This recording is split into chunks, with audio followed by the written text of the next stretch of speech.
It is now 6:31. Great. Okay, we're going to go ahead and get started. It is now 6:31.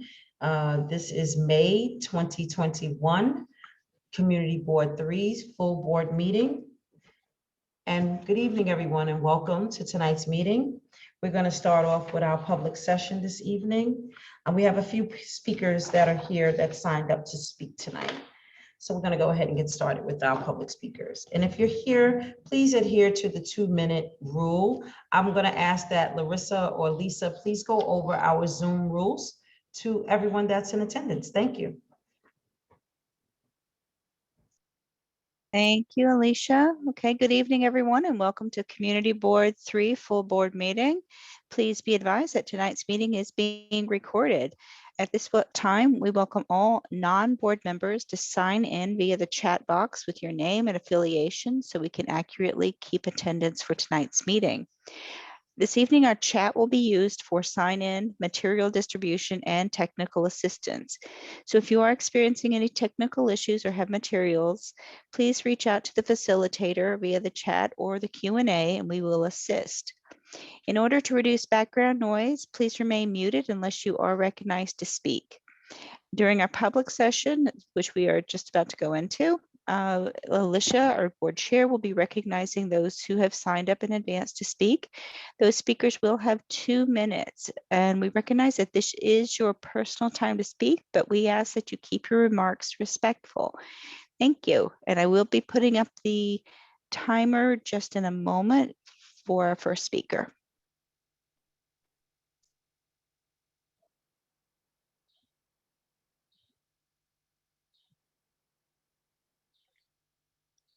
All right, thank you, Larissa. I got to get used to Deidre's, she has these huge little, anyway, thank you. Okay, so first we're gonna have Patrick Walsh, and he's speaking against the cock, the bar, the cock. Thank you. Go ahead, Patrick, if you're here.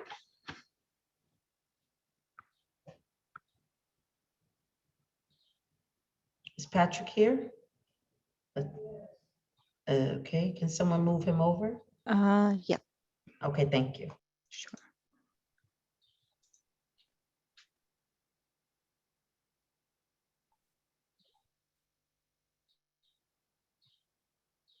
Oh no, I take that back. I do not see him in the attendees.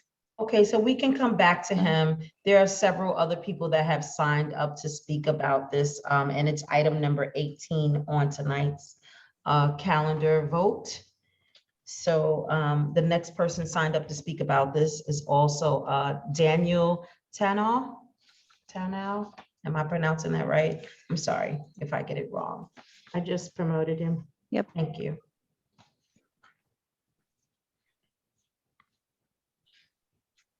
Daniel, you can unmute yourself. Hi, is there any way that DM could speak before me tonight? I mean, I can, but I'd prefer if she spoke first. Okay, I'm trying to go in the order that I received them. So let's see.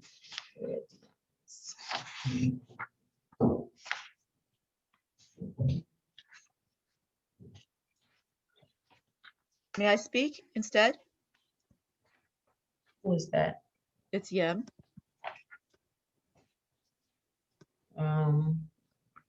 Okay, God, go ahead. Go screen ahead. is- I don't see I don't see how to even, there's like, huh? What'd you say? Did you guys promote her? Can you promote her? Yeah, she's there. She can speak. Okay, go ahead, DM, speak. thank you. Upon review of the resolution for the cock at 112 Revington Street, we asked that these friendly amendments be considered. We had shared them with Michelle. If we can share them in the chat, we could also do that for others to see. The resolution becomes a record at the 500-foot hearing and is incorporated by the judge in its recommendation to the SLA. And there are specific factors to consider in a 500-foot case, and the resolution should reflect these factors. We're concerned that some of these factors were left out or not fully realized. And if the amendments cannot be fully agreed tonight, we at least ask at a minimum that this be recognized as a nightclub application. with listing its full method of operation, and that this was a plan to increase the use group from 6 to 12, and that the SLA denied this conversion to a nightclub in February of 2021.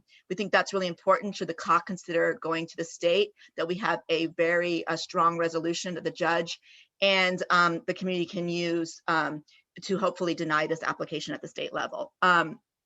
And also, we wanted to just stress one thing. We don't know if this is true, that this vote might be pulled tonight.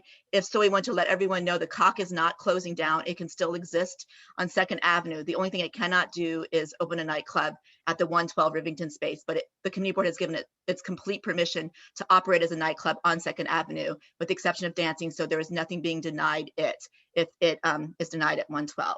So we thank you for your consideration. And also, Patrick Walsh could not log in. Stuart will be speaking for him because there's something wrong with Patrick's computer. So if you could just recognize Stuart, thank you. I don't have a sign up sheet for someone named Stuart. No, Patrick Walsh can't speak because his Right. computer is not working, and there's no chat to let you guys know that. Okay, so I Stuart have, I'm DM. Stuart has offered to speak. DM. I don't Mhm. have a speaker sheet for him. I have a speaker sheet for Patrick. I have a speaker sheet for you and David Trotman. That's who I have speaker sheets for. And Daniel Tanyao Yes, that is correct. and Ellen Crane and Ellen. Correct? No, I do not. I have a Ellen, but not an Ellen Crane. Okay, and Ellen, I'm just letting you know that Patrick can't get on. He can't chat you to tell you I that. understand, DM, and I do apologize for that. We must move forward in our public session, okay? So I'm gonna let the other people that signed up to speak, okay? Thank you so much. Next, we have, was David Trotman. David, if you're there. I'm here. Thank you. Okay, you can go ahead. Yes, I'm speaking in opposition to item number 18 of the SLA committee, the COC, and its relocation to Rivington Street. I live a block and one tiny little short block away from this location. And I would like to thank the SLA committee for its vote to oppose the liquor license. This proposed nightclub dance hall would be entirely too much for our community that has many liquor licenses and all of the serious problems that come with them. Regardless of how kind and considerate people believe they can be to the residents at 4 a.m. after a couple of drinks and pumped up by the last call music, the burden to our community is significantly multiplied by as many as 150 people moving out onto the streets. Please uphold the vote to deny and tighten the resolution as amended by the LES dwellers on behalf of residents. The resolution is our first line of defense to the SLA, and the history of this applicant and of this particular premise are crucial to include. Thank you. Okay, thank you. Our next speaker is Patrick Walsh. Patrick, are you there? Not here. Okay, so Patrick is not here. Ellen, I'm so sorry, I don't know how to pronounce your last name, with a K. And she's talking about public safety. There's no agenda item listed for her and what she's talking about, just public safety. What was the name again, Alicia? Ellen, Koenigsberg, Berg. Not here. No? Not in this, yeah, she's not in participants or attendees. Okay, so we're gonna move on.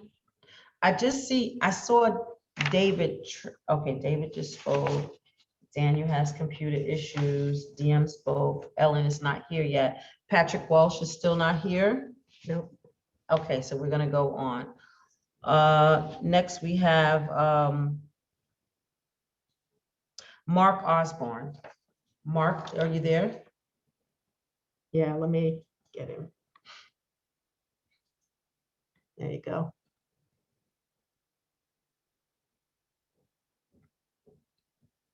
Mark, you're speaking about SLA stipulation for tenement 161 Ludlow Street. Go ahead.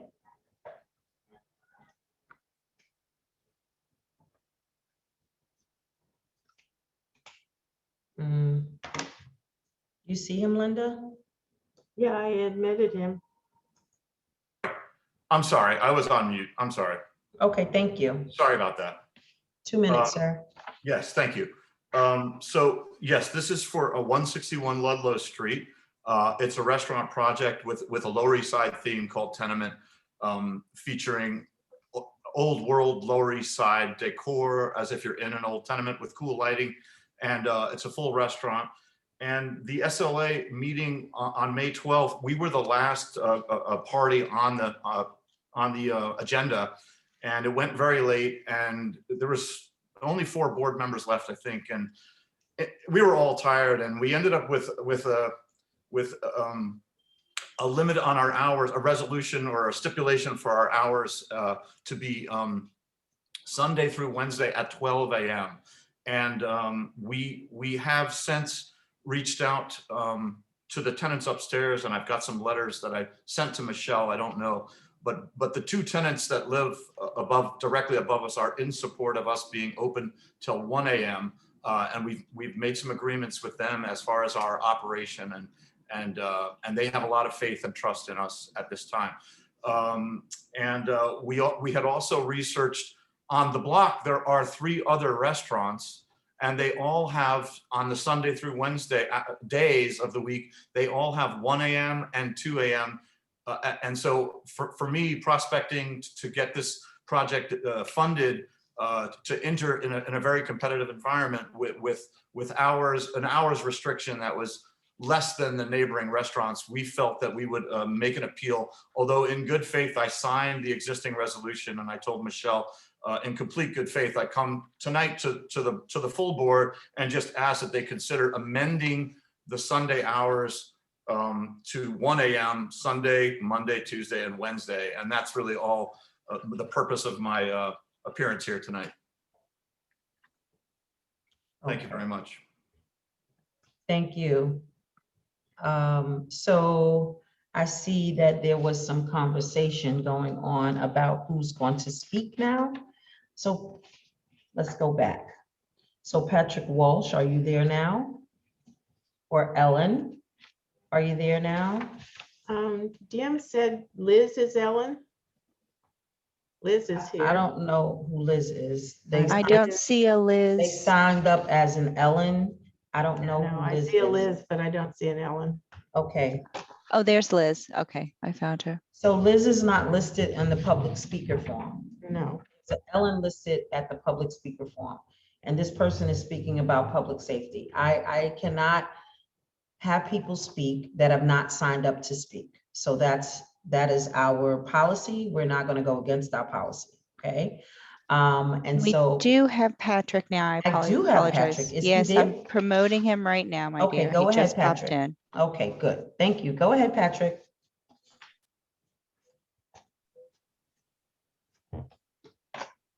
Patrick, you'll need to unmute yourself.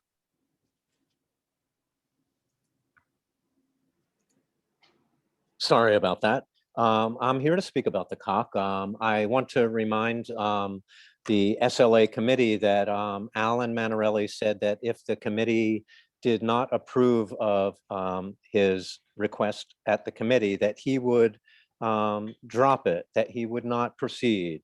So if he is here trying to proceed, I would entreat you to consider the fact that he is not an honest person and does not live by his word. The Cock has a home on 2nd Avenue. It has been given many different privileges there, enough so that the SLA calls it a nightclub, as does the Cock itself.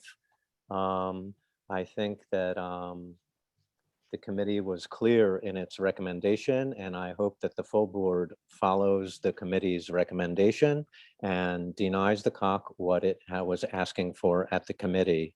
The neighborhood that the COC is trying to move into is oversaturated. It has been a problem area on the corner for years, and the residents cannot put up with such noise and disturbance that the COC would bring. So thank you, and I appreciate that. Thank you.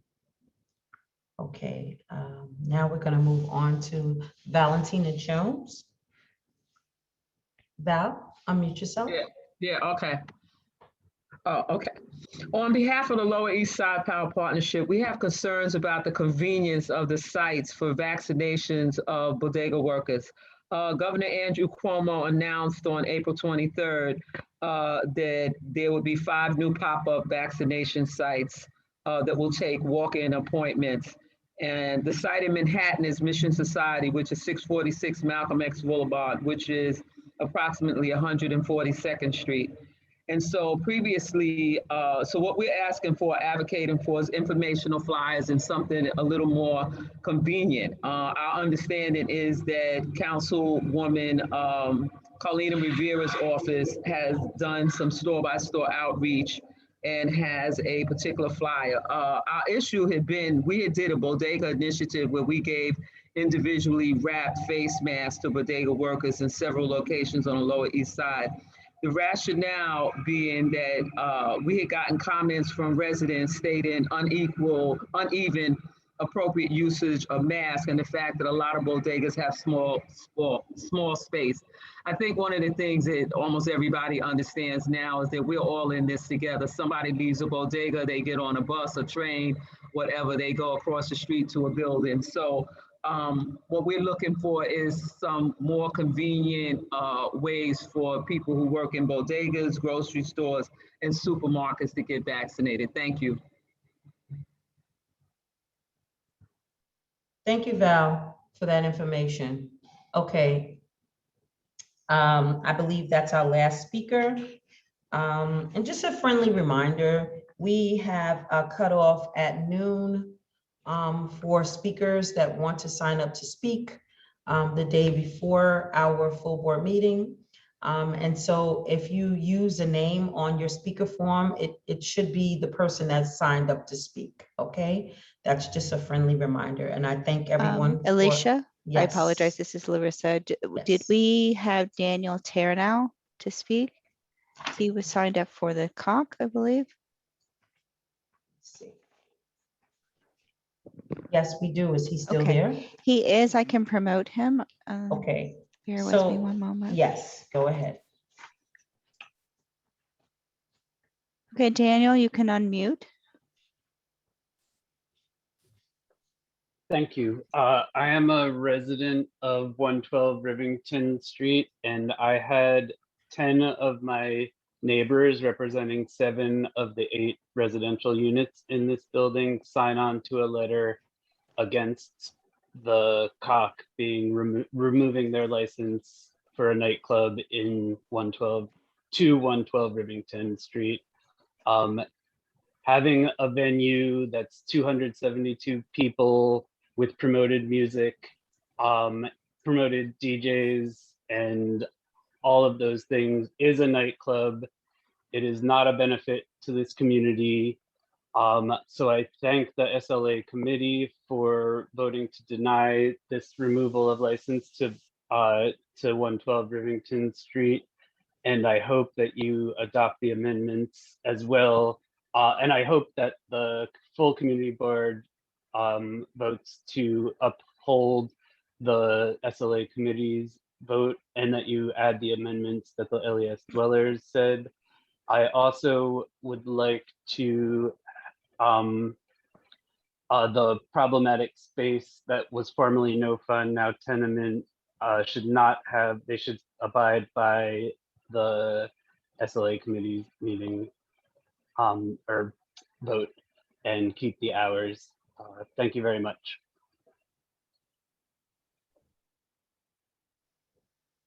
Thank you very much, Daniel. Okay, I believe that concludes our public session. And we will move on now to our elected officials reports. So we're gonna go down the line. Let's see who's here tonight. I saw a few people represented here tonight. And please forgive me if I don't get all of your names correctly, if I don't pronounce them properly, as I am not familiar with some of the name pronunciations. Okay, anyone from the mayor's office, from Mayor de Blasio's office? No one, okay. Andrew, no Andrew here today, right? Okay, thank you. Public advocate Jamani Williams, Philip. Is Philip here today? No Philip, okay. Luke, did I see you? I saw Luke. I thought I did. Yes, he's there. Luke, you can unmute yourself. Luke is from Comptroller Scott Stringer's office. Hi, everyone. Nice to see you all this month. I hope you're all doing well. Luke Wolf from City Controller Scott Stringer's office here. Brief report tonight, just two things to share. The first is today, this evening, we launched what we're calling our COVID-19 Recovery Center. So there have been a lot of city, state, federal programs that have come out over the past few months. And this is a one-stop shop website available in English, Spanish, and Chinese for New Yorkers to be able to find out what programs might be eligible for, helpful links to access them, and then just other important information for New Yorkers as we kind of come out of the COVID recovery. I will drop that link in the chat in a minute. Once again, for renters, homeowners, small businesses, there's a lot of programs out there. So this is a one-stop shop in English, Chinese, and Spanish that you can look to see things that you might be available for to get some support. Second, once again, focus on the economic recovery. We know how important our small businesses are. And we released a survey last week of 500 MWBEs across the city. And the results were pretty troubling. And what we found was that the majority of them, and these are businesses that were able to stay in business to answer our survey, did have to lay off people during the pandemic. And 30% will no longer be able to afford to pay rent in the next few months. And once again, these are the businesses that have been able to make it. So in response to this data, the controller put forward a number of recommendations to really help boost small businesses, because we know that they're still struggling now, and hopefully they can access some small business relief, but we need to make sure that they're there on the other side of this recovery. So I'll drop some more recommendations in the chat as well. But that's it for me this month, and I hope that you're all doing well. Thank you, Luke. Any questions for Luke for the Comptroller's office? I don't see any hands, so we're going to move on. Thank you. Borough President Gail Brewer, Brian Lewis, is Madam President here? She's not here yet, but she will be arriving shortly. Okay. If maybe we could circle back. Okay, sure, no problem. Thank you, Brian. Congresswoman Nydia Velasquez, Ms. E. Hi, thank you. I have just one announcement to make tonight about the passing of the American Rescue Plan by Congress. That's a gigantic package of totaling $1.9 trillion to boost the economy, to help the American people back on their feet again. And a congresswoman is proud to have fought with her colleagues to bring more funding to the state and to our New York community. And there are many packages coming out of the American Rescue Plan. Of all these packages, most notably is funding for education. Of the American Rescue Plan, about $121 billion are going into education to help to pay for all kinds of things, to help people, students return to school safely, to help make decrease class sizes, to make up for all the resources, the gap in resources. And New York will get nearly $9 billion for education alone. And the rental assistance, that's one thing that has been on a lot of people's minds since the pandemic started, because a lot of people were not able to pay their rent even though eviction was held to a stop, but people do wonder about their rent. So the American Rescue Plan is giving money to the state to execute rental assistance program. And so New York, in fact, New York State just announced with the federal aid that comes from the American Rescue Plan, New York State is announcing a $3.5 billion in assistance for renters and small businesses. The online application will be accepted starting June 1st. And then secondly, for anybody who lost a family member due to COVID, now people can apply to FEMA to help recover for assistance for the funeral cost. And that people apply directly to FEMA. And all of these are examples of funds that come out of the American Rescue Plan. You can contact I'll leave my contact in the chat, so you can, if you have any questions about details of how to apply in the funding, you can contact me. Thank you. Any questions? Okay, I don't see any hands. Let's see, wait. Let me just make sure I don't see any hands.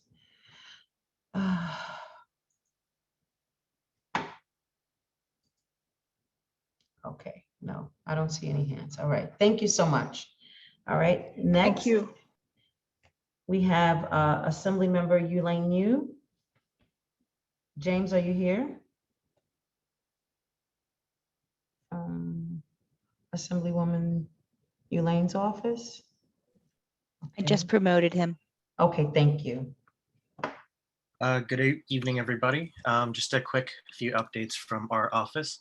Elaine marked Mental Health Action Day on May 20th with a special panel discussion on the impact of the pandemic on women's mental health and how our government can better meet community mental health needs. Last week, Assemblymember New held a legislative briefing with consumer advocates on her bill, the Consumer and Small Business Protection Act, in order to update protections for New Yorkers. As states like California take more aggressive steps to modernize their consumer protections, our state must not be left behind with an aging and inadequate system of penalties and protections. On May 19th, the Assemblymember led her colleagues in celebrating Asian American and Pacific Islander Heritage Month. The incredible contributions of Asian Americans and Pacific Islanders to our economy, the arts, science, government, and dozens of other fields must be recognized. This past weekend on May 22nd, the Assemblymember joined community leaders from across Chinatown at Confucius Plaza for a celebration of Asian American Heritage and Pacific Islander Heritage Month. We wanted to take a quick opportunity to thank everybody for participating and joining us in our celebration. Elaine has also thanked Speaker Carl Heastie for supporting the historic passage of funding for data disaggregation and, for the record, $10 million in funds authorized to support anti-hate efforts and the organizations that are rising up to combat anti-Asian bigotry in all of its terms. Anti-Asian violence is an underreported pandemic of its own. Hate crimes watchdog Stop AAPI Hate has reported over 3,800 incidents in the last year alone, with women twice as more likely than men to be targeted. At the same time, unemployment has spiked nearly 7,000% for Asian Americans during the pandemic, and businesses that remained open faced increased prejudice as COVID-19 spread. Elaine joined the Roosevelt House Public Policy Institute at Hunter College and Hunter Center for Asian American Studies on May 12th for a wide-ranging panel discussion about what elected officials, activists, and community members can do together in order to combat the rise of anti-Asian hate and violence. Thank you, everyone. Thank you, James. Any questions for James, anyone? No hands. Okay, thank you. All right, we're going to move on to our next speaker. Assemblymember Deborah Glick's office, Charlie. Hi, good evening. I'm here. Chair, I see Assemblymember Epstein is on. I don't want to jump ahead of him if he's here in person. Oh, yes, okay.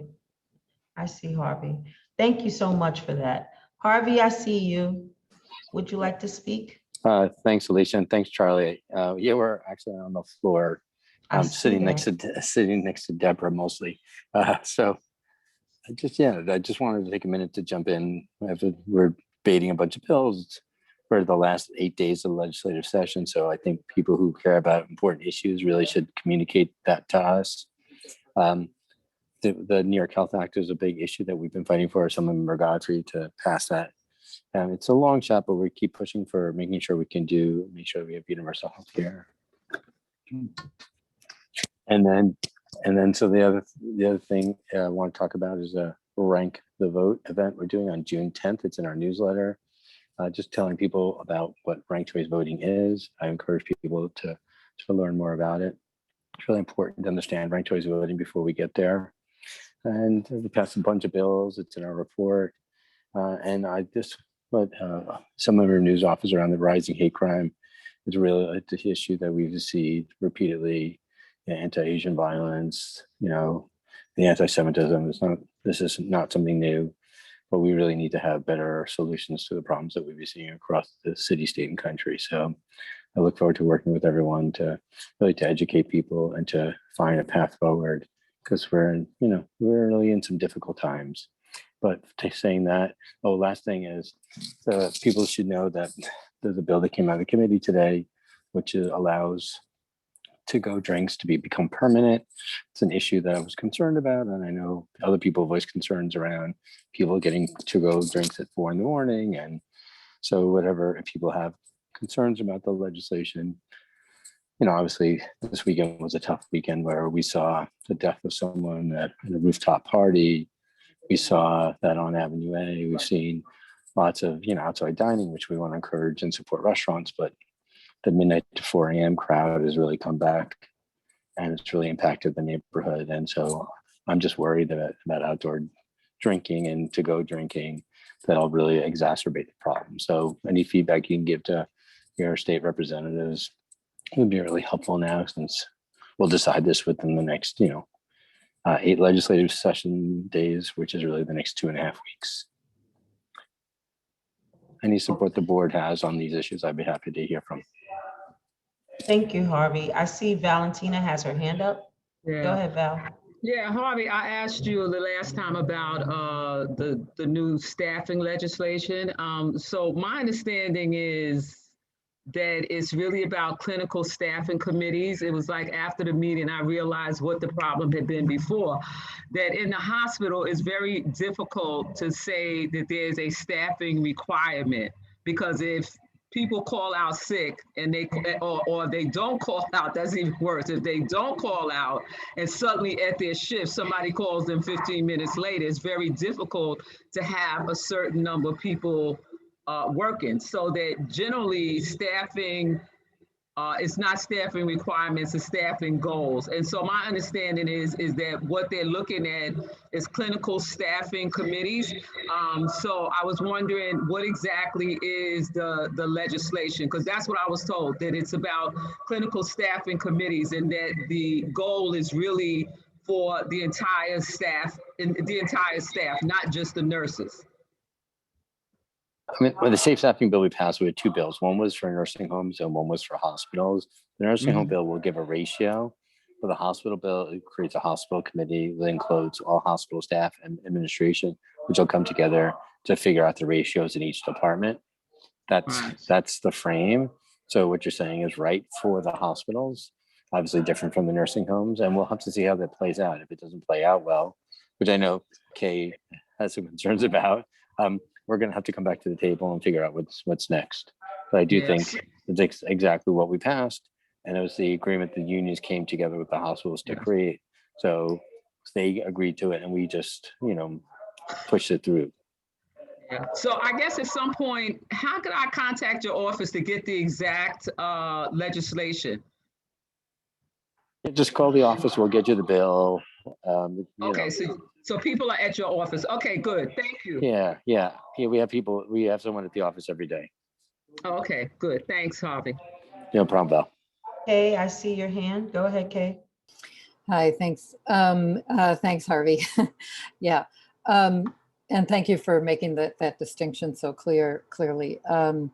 Yeah, I mean, the safe staffing bill is actually going to lower some staffing in some nursing homes. And one of the key issues, of course, was always the for-profit private equity ownership of vast numbers of nursing homes. The Allure Group, as we know, who finagled taking Rivington House out of the nursing home pool and made a fortune doing it. It turns out has made more money than ever before. They are more well off than they've ever been.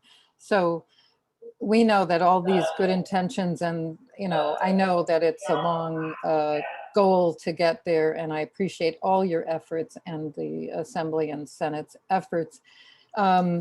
But we know that if we can't nip this in the bud, that everything we do will be eroded. And it took so many dead people to get attention here. It's hard. But Kate, just keep in mind that we made an effort to make sure that we only had nonprofit hospitals in New York State. And now we used to have 1/3 of the nursing homes were for-profit and 2/3 were nonprofit. We're trying to really limit the number of for-profit nursing homes. We passed legislation this year to do that. So I think we have to go back to a space where we're really going to a place where we just have nonprofit nursing homes to take the profit motive out. And I think we can get there. It's just going to take us a bit of time. Okay, I hear you.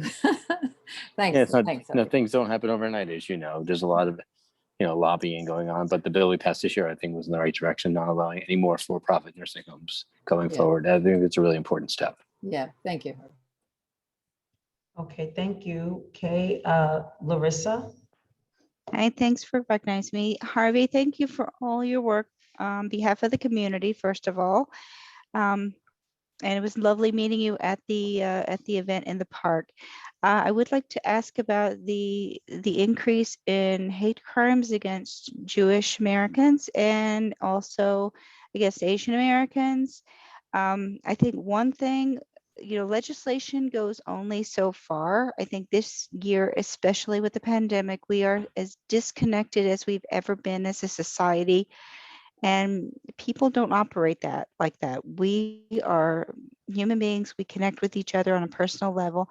And I would love to see something beyond legislation for addressing hate crimes, something to bring communities together, cross cultures together. This is something that New York City is famous for. We live in diverse communities. We live next door to every different type of ethnicity, religion.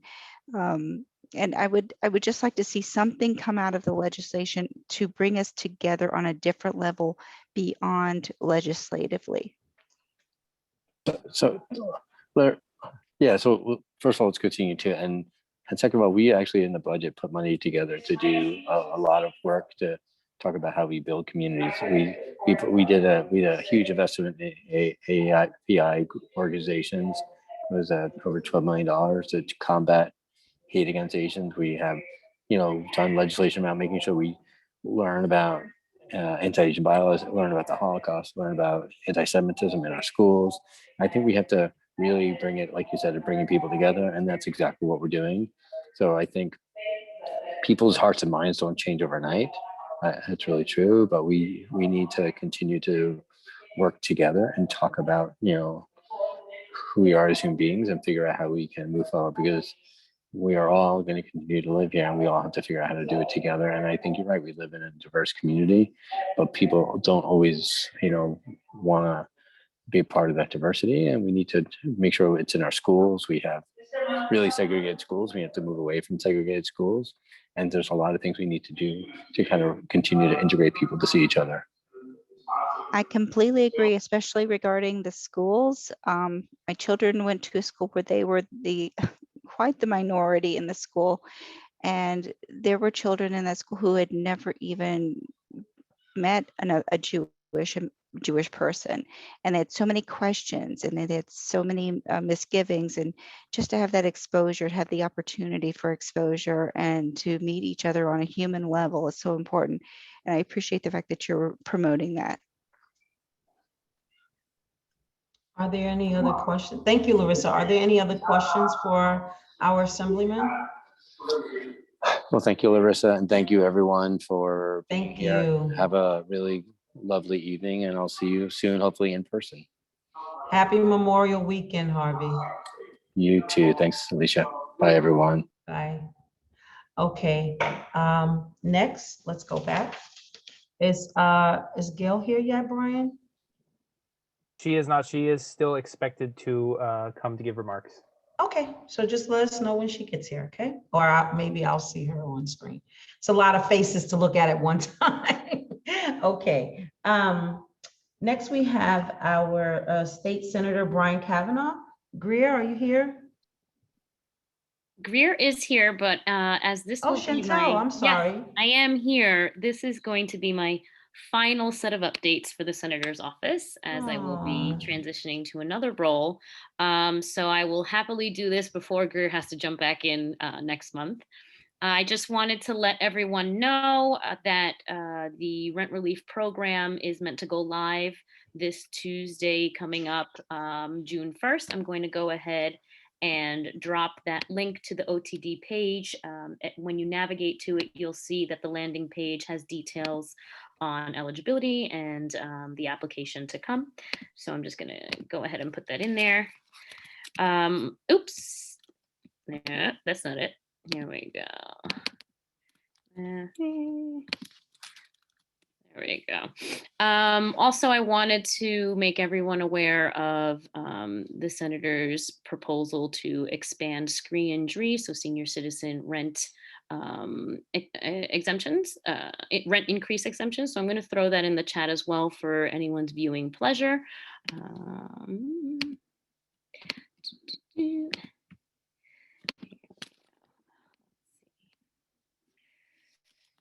Screen injury. This is OTDA. Sorry, I'm link heavy today. I want to make sure everyone gets the information. Also, I want to make everyone aware that in collaboration with Assemblymember Simbrowitz, legislation was introduced which revises the initial NYCHA trust proposal, and that is S6999A. And this would provide a mechanism for NYCHA to seek higher levels of funding from the federal government to renovate and manage up to 25,000 apartments, which is a decrease from, I believe, the originally proposed 110,000 units.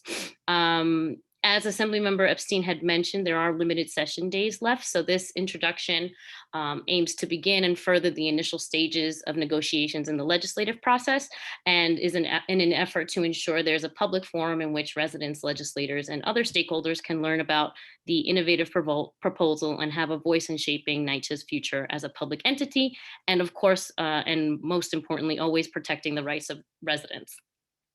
So I will go ahead and drop that in as well. And then I am very happy to announce in my departure, this is a big win for us. Our office, in collaboration with Assemblymember Epstein's office, have introduced a bill which would authorize the Lower East Side Ecology Center to use the East River Compost Yard and Fireboat House. And that is a smaller bill. And we also have introduced a larger bill which would authorize certain community compost operations in a city with a population of 1 million or more to use parklands without violating alienation laws or restrictions.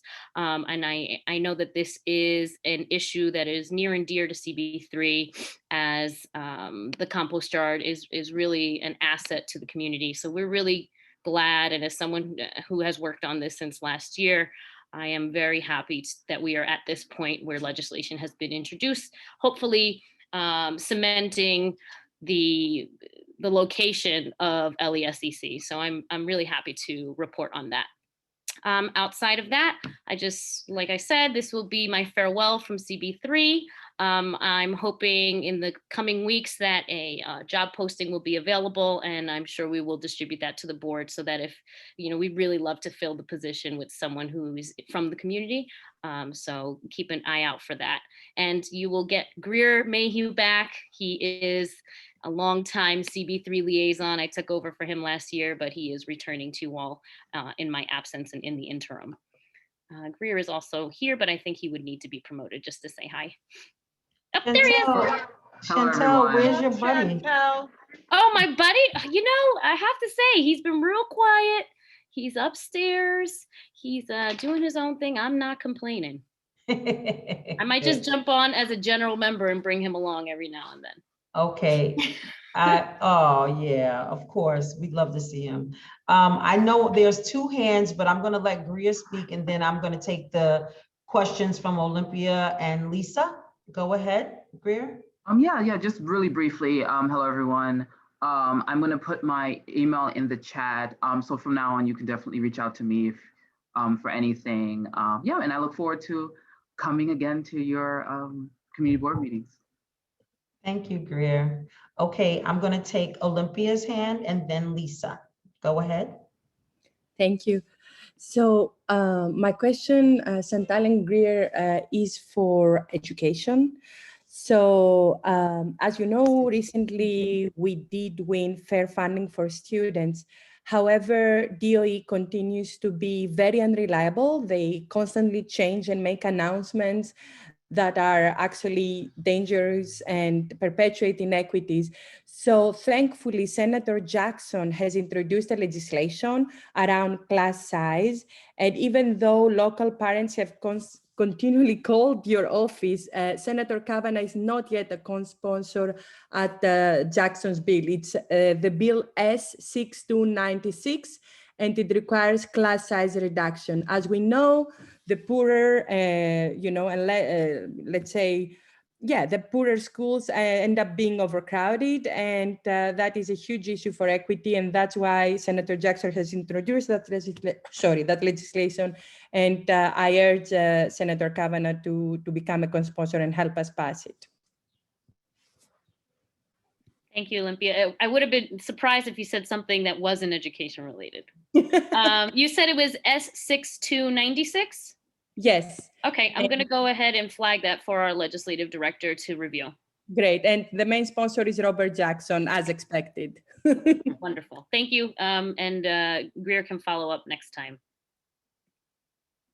And then Lisa, what do you got for us? Yeah, I just wanted to follow up on your mentioning that you were introducing a bill with regard to the compost yard and the fireboat house staying in control by the Lower East Side Ecology Center. I'm just, excuse my ignorance, but how would state legislation make that happen in a city park? So could you explain that to me? I am not going to get out of my lane and say, no, I can't explain that to you, but we can definitely follow up. I don't want to misspeak or speak out of turn. If you'd like, Lisa, you want to follow up with Greer? He had put his email in the chat and we can get you an answer from our legislative director. Okay, thank you. I know as far as the issue of alienation is concerned, I see that I that's a understand. state issue. Yeah, me too. But I can understand the quandary that you are raising. So let's get the right person to answer it. And Alicia, could I just remind you, I think that you had called on Charles from Deborah Gillick's office, and he was kind enough to lend his time to Harvey. Sorry, Charlie. It's perfectly all right. No worries. If those are all the questions for us, we graciously pass to Charlie, who has been so patient in exercising his patience.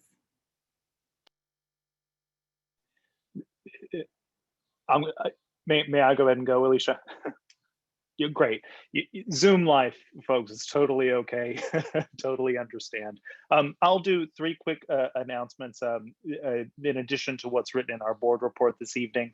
Piggybacking off of what Assemblymember Epstein says or had said, we are concerned with Bill A7732, which does make permanent the open container or the takeaway liquor as part of restaurants. The Assembly member has three main concerns. The first being that back when we were in the throes of the initial crisis of the pandemic last summer, in order to keep restaurants afloat, we were doing many things in order to ensure that restaurants were able to still have income, and that included takeaway liquor.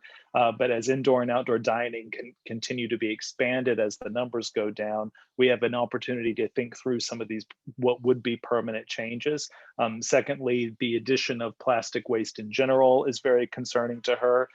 Also because of this third issue, which is the likelihood that folks might take their drinks and then go to public parks or public plazas where they may just dispose of all those things. So there are the idea that you could be adding to the ever increasing amount of plastic that we use, and then also the public drinking component has given the Assembly member a lot of concern. I will also mention that there is a upcoming hearing for the New York City Advisory Commission on Property Tax Reform.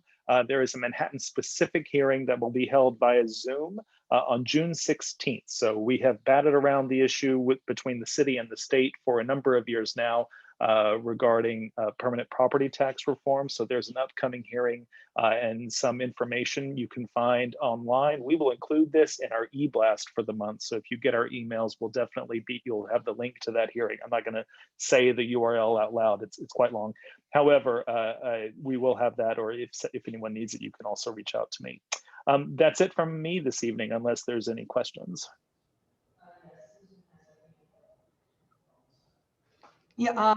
Susan has her hand up. Go ahead. Okay, thank you. Charlie, on the to-go bill, I'm just wondering if there's, I mean, to me, some of the biggest problems is enforcement. We've so far had zero enforcement. I'm wondering if it is possible to have something like drinks must be consumed only in your home, like they can't be out anywhere, and possibly even require that the name of the business be on the container, so that if anyone is ever found, the business could be held responsible. Because the issue, as you mentioned, is people drinking them outside. Sure. That has always been the problem, because no one, I think, would have a problem with people, stopping in the evening, taking a cocktail home and having it at home. Certainly, and I think that is, in the perfect world, right? In the way that the law might be able to work, this idea that you will politely take your drink with your food and then go home. I believe that there's a provision of the law, and I've only gotten a very quick briefing on this, so I apologize. I'm trying not to speak incorrectly, but I believe that there's a provision that you would order food. So it isn't as if you can just swing by and grab a to-go beer or a to-go cocktail and then head to Thompson Square Park or something like that. I believe that you have to order food, but the feeling may be that if you eat half the burger, have you really done your due diligence in terms of the order? So, Susan, once I get some more information, I can certainly let you know, but I will I'll let the Assembly member know the board's feelings as well. Well, the board doesn't have a position. Those are just questions well, I had based on complaints that and problems I observed, in the last year. Yeah, I didn't mean an official position from the board on this particular bill. We also synthesize information that we get. So I can certainly take things that I've heard from CB3 over the years and in the past year as well. And we've let the Assembly member know that. Thank you. Okay, I see a few hands. I see Kay Webster, and then I see David Crane. Yeah, thanks. And thank Deborah for this concern. Similarly, even if you have the name on the cup of a particular establishment, the beer bottles don't have unique labeling. And especially for those of us who have parks that are already inundated with people who are struggling with alcohol addiction, this isn't a really great look. And trash and everything else that comes with it. So I appreciate the pushback. Thanks. Sure. Thank you, Kay. That was something that hadn't quite crossed my mind about the issue of those struggling with addiction. So thank you for that.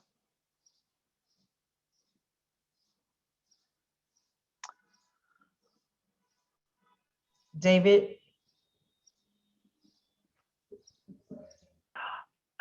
I had changed my mind, but I'm going to say it.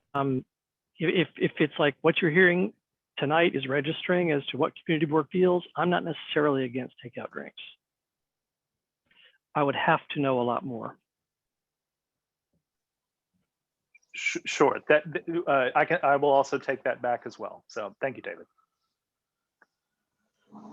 All right. I think Harvey did speak a little bit about it. He didn't elaborate, but I do understand that there is something I would say, like perhaps like a cutoff or something like that, or when people take these beverages home or whatever, or wherever they take them, that they just move along and don't serve them after a certain hour or something like that. I don't know.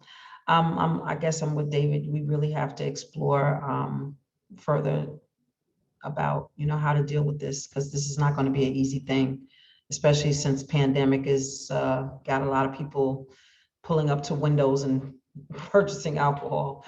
Okay, thank you. And we're going to move on to our State Senator Brad Holyman. Hi, It's Carolyn's here. Hey, Hi. Carolyn. Hey, Alicia. The senator should be here soon, so if it's okay to. You want to double back? Yeah, if that's okay. Sorry about that. Sure, no problem. Thanks so much. And I believe that Brian, you're speaking on behalf of our borough president tonight, Brian Lewis. Yes, that's correct. Okay. Gail won't be able to make it, which I know is shocking. And hopefully I'm not too rusty with giving remarks on her behalf. It has been over a year at this point. But good evening, CB3 and members of the public. My name is Brian Lewis. I'm a liaison at Office of Manhattan Borough President Gail Brewer. I'll try to make this as quick as possible. First of all, building on what Chantel and Senator Kavanaugh just said, we appreciate their legislation that they've been put in. Ever since we heard about the city's plan to move the compost yard temporarily to Canarsie, we've been working very closely with Christine and Renee at Lower East Side Ecology Center to basically try and find a better solution than that. We had our first meeting last Wednesday, and there was some really interesting ideas to look into that came away from that. We're going to be meeting with them again on Wednesday to continue that collaboration. And then moving on to kind of more big borough stuff, earlier today, we had a briefing from Deputy Inspector Stephen Hellman about the new Business District Recovery Initiative. The catchment area is technically all of Manhattan below 59th Street, although right now they are focusing on primarily 34th Street and Canal Street. But we were glad to be able to invite CB3 to attend that as well. We'll be having more meetings with them as this continues. Additionally, we've received a number of noise and safety complaints regarding fireworks, ATVs, and dirt bikes. Last week, our office sent a letter to the NYPD and Mayor de Blasio, including recommendations and a request for a proactive and robust approach in their response to these issues. Last month, Borough President Brewer testified before the New York City Council Committee on Aging and Public Housing in support of intro number 1827-2019, which would establish a NYCHA liaison within the Department of Aging. Additionally, on April 21st, the borough president, along with representatives from the city's leading aging advocacy and senior nonprofit institutions, stood outside of the Goddard Riverside Community Center, calling on Mayor de Blasio and his administration to finally reopen New York City senior centers after they were closed for over a year. We were very happy to be doing that. We also, on May 4th, held a day of action around this issue. This month is Older Americans Month, and we visited a number of senior centers across Manhattan, urgently calling for the reopening of hundreds of senior centers across New York City. Our vaccine task force continues. This month, we focused on restaurant recovery and housing. We were joined by Rachel Fee from the New York Housing Conference and some of Senator Kavanaugh's staff who presented on housing initiatives. Thank you for joining. We were also joined by Fred Dixon of New York City and Company and Nicola Evans of Harlem Park to Park. And we were very excited by what they had to share. Two more things really quickly. We called for the first Veterans Treatment Court in Manhattan many years ago, and now New York State has created universal access to VTCs, a type of problem-solving court that provides an alternative to incarceration for veterans who have mental health or substance use disorders. We're thrilled to see this important victory for New York State's nearly 700,000 veterans. Finally, regarding community board appointments, we are working as quickly as possible to get them finalized, and we hope to make announcements by the end of May. And with that, I will conclude my report, the first in 14 months or so. Oh, thank you, Brian. Any questions for Brian, for our borough president's office? Okay, thank you so much, Brian. Next we have Council Member Margaret Chen's office. Kenna? Hi, can you hear me? Yes. Awesome. Hello, everyone. Great to see you all. Some quick updates from Margaret's office on legislation. So our office is proud to introduce and pass a resolution with Councilmember Koo calling on Congress to pass and the President to sign the COVID-19 Hate Crimes Act, which was sponsored by Rep. Meng and Senator Hirono. And we were really happy to see President Biden sign that into law. We are introducing some great bills at the next stated meeting. One is about reopening senior centers, and Brian, thank you for mentioning that. It's something Margaret's been speaking about for over a year now. It's ludicrous that the senior centers are not open, but we have indoor dining and movie theaters, things like that. So it will require DFTA to coordinate with DOHMH and other agencies to create a plan for opening the senior centers within 30 days of the bill passing. And there must be a public timeline, phased reopening, and share it online publicly, things like that. We're also introducing a resolution which criminalizes the sale of ghost guns, and that's from the aftermath of some of the shootings in March. We are also working on a legislative package. I think I saw Isabel in the chat or here as well. So we're working with Councilmember Rivera as well as other council members about delivery worker labor standards, and ours specifically focuses on gratuities and just transparency around how they get paid, how their paycheck is calculated, and how much of the gratuity actually goes to the worker, because that's not transparent right now.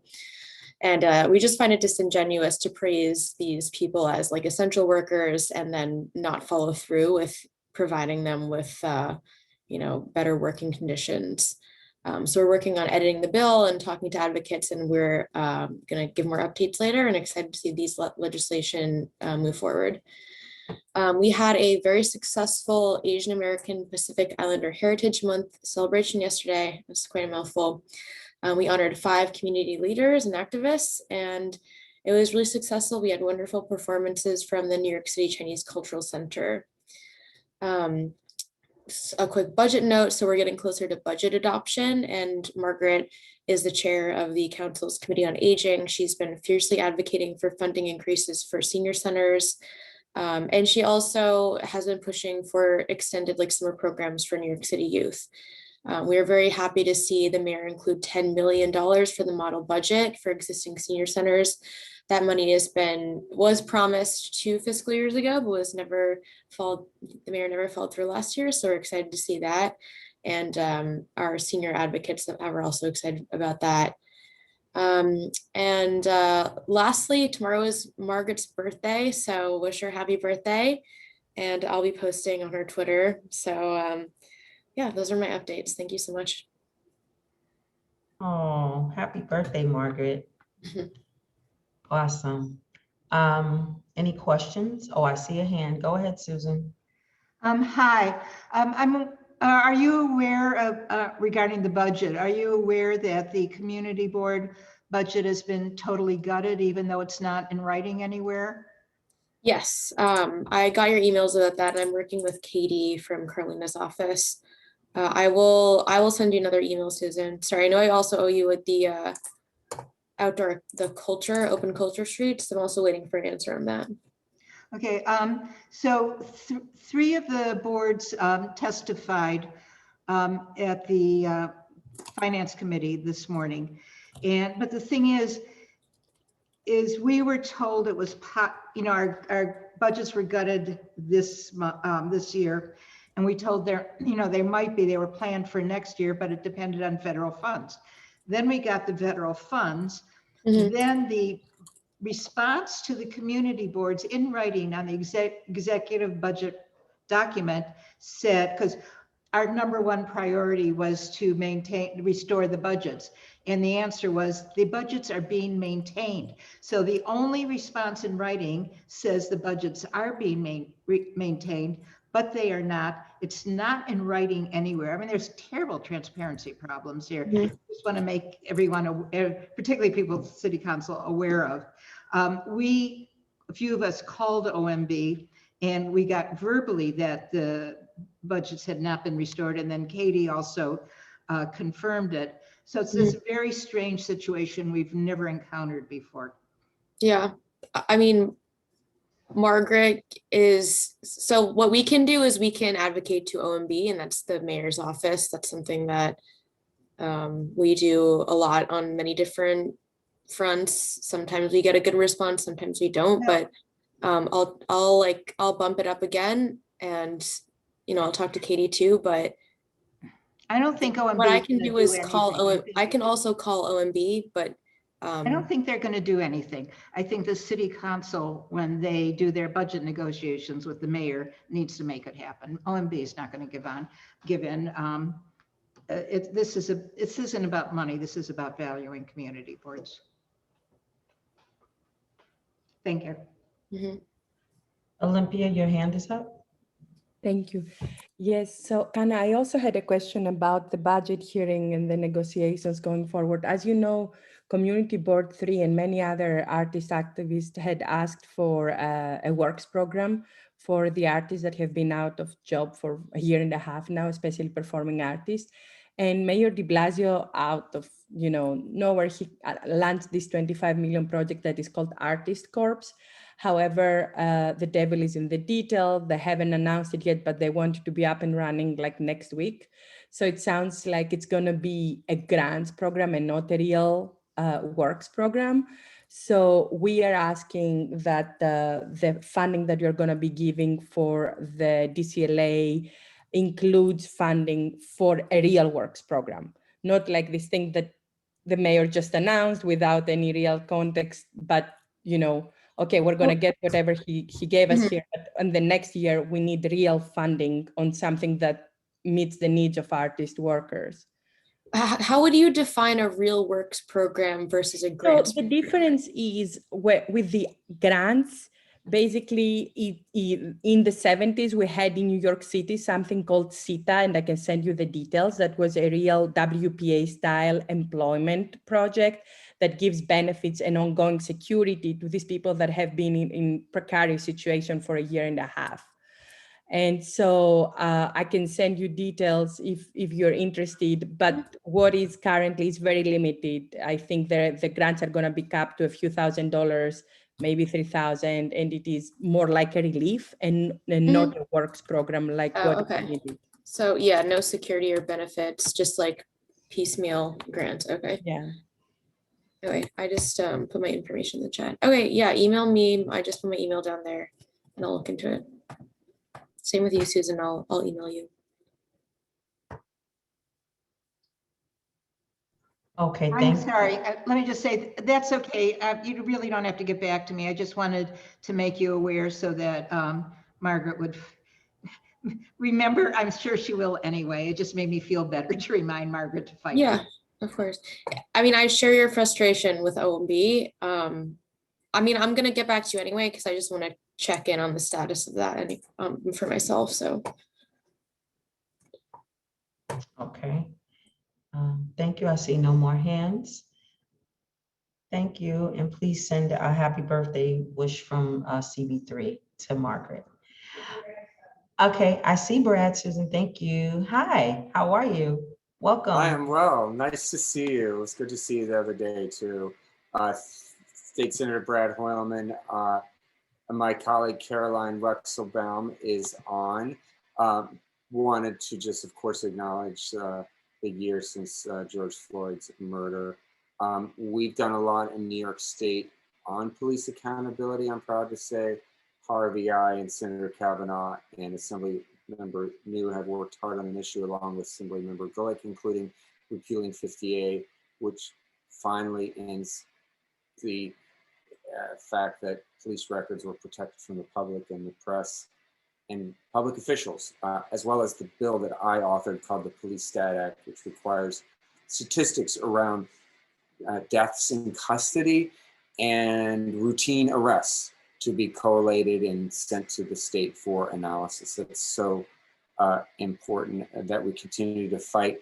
And I'm fighting with Senator Robert Jackson and others to end qualified immunity for the NYPD. I think we've got more work to do.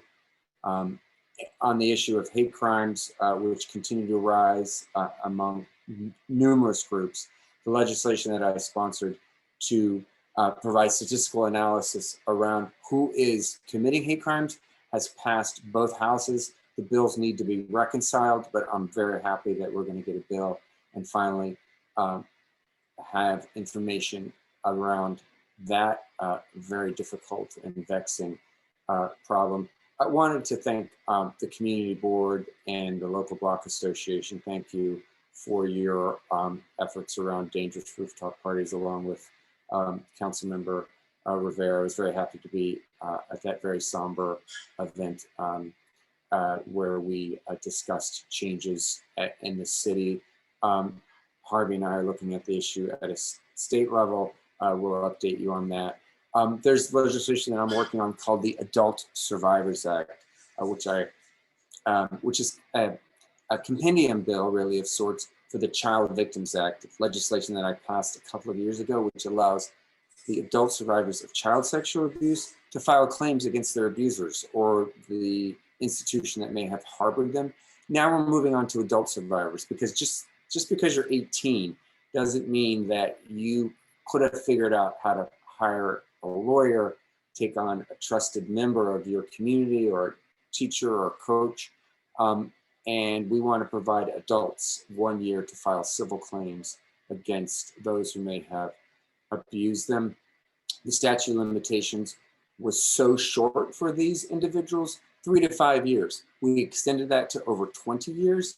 And as a result, we should give those people who didn't benefit from the statute of limitations more time to file these claims. And then finally, this past weekend, my colleagues and I organized a press conference around what's known as the Empire Station Project. That is the governor's plan to add 20 million square feet of commercial office space in and around Penn Station, subsidized by the taxpayers to the tune of $1.3 billion, totally outside of the community review process. No ULURP, no community board vote, no council vote, no city planning participation. It's all going to be done by executive fiat. We really can't let it stand. Senators Jackson, Kruger, and I have introduced legislation to put that whole process into ULURP. And then finally, just wanted to say that I am the parent of a 10-year-old with dyslexia. I participated in a rally with some of you last week. It's really imperative that we pass legislation at the state level to finally recognize dyslexia. It impacts 15 to 20% of our kids. 40% of the men on Rikers are dyslexic. There's no screening. There's no plan by the Department of Education. We really need to change that so young people can learn to read. There's more information in my report. And again, thank you to Caroline, my amazing colleague. We have we've compiled information about how to apply for small business grants and other information around the budget. Not all that information is publicly available, but Caroline has put that in our report, which you can read online. Thank you so much. Thank you. Any questions? Yes, I see one hand, Mei Lee. Hi. Oh, this is a question that you just mentioned, the dyslexia legislation. So it's this is not the first time it's being introduced, right? This is I remember it was introduced before, but this is a new legislature. Yeah, this is a new legislature. Senator Carroll and I from Albany, from Brooklyn, not Albany, a little closer, carry a bill that would create a dyslexia task force to really begin looking at the issue there's really no effort at the State Department of Education level to tackle this issue at all. So this is a way to open the door and begin a discussion. The problem is enormous, and we need to begin. We need to require the State Department of Education to start developing some guidelines around it, so children who are dyslexic can have a curriculum for them, especially. Right, so is it, so this year, are the opportunities better for such legislation to be passed? Are there I hope so. other I'm fighting legislators for to it. be talked to, or I mean, what needs to be done? Yeah, thank you. I appreciate that. Senator Mayer is the chair of the Education Committee. She's a good one to reach out to, as is Senator Andre Stewart-Cousin, our Senate leader. On the Assembly side, Speaker Carl Hastie would be the person to reach out to and urge that he move Assemblymember Carroll's bill. Okay. Okay. Val, you have your hand up? Yeah, I just wasn't quite sure of what you were saying about reading, because I'm with the group, the Power Partnership, and one of the things we advocated for at a point was for the second grade literacy program. And we knew that that was based on, you know, work that showed that children that couldn't read proficiently by the third grade generally did not make it out of high school, and Black and Puerto Rican children, especially males, tended to go to jail. So I wasn't sure exactly what you were saying in terms of the reading program, because I do believe in advocating for reading, to me, as an alternative to jail for folks of color. Yeah, I'll say this, Val. There isn't, children aren't screened for dyslexia proactively. It has to be identified in the classroom. And you know, it's not something that's easily identifiable always, especially among girls who are, like my daughter, very skillful in deceiving her elders, shall we say. This test that, one of the screens that's been proposed costs 99 cents a child and takes less than 10 minutes to administer. It could be actually, it could actually be administered to 5-year-olds. And that's something hopefully this task force would look at. Oh, okay, that's good. I mean, I think one of the problems with dyslexia these days is the crowding of the schools, because when they take a child out of a class for, you know, to deal with their dyslexia on a one-on-one, if there's no room for them to go somewhere, then they're in a room with somebody else, which is very problematic. So anyway, thank you. I'm going to look at your report, because I think that that's very important, especially thank you. They weren't in school, so they were at home and trying to not be distracted and trying to learn, and, you know, with their difficulties and, you know, okay, thank you very much. Thank you. Okay, Shirley, you have your hand up, and I think that's going to conclude after Shirley. Yeah, so I just wanted to say, like, in terms of the dyslexia screener, so I know that Massachusetts finally just passed their dyslexia screening law, Connecticut also, Maryland, and, you know, I really think that this is a huge bellwether for what we need to move forward with, because if we're not screening kids for dyslexia, then we're basically just not addressing any of them. And I really am super happy that you're doing this work. You know, what's interesting, Shirley, is my 10-year-old, she got screened for vision in first grade, which was super helpful. We didn't know she couldn't see.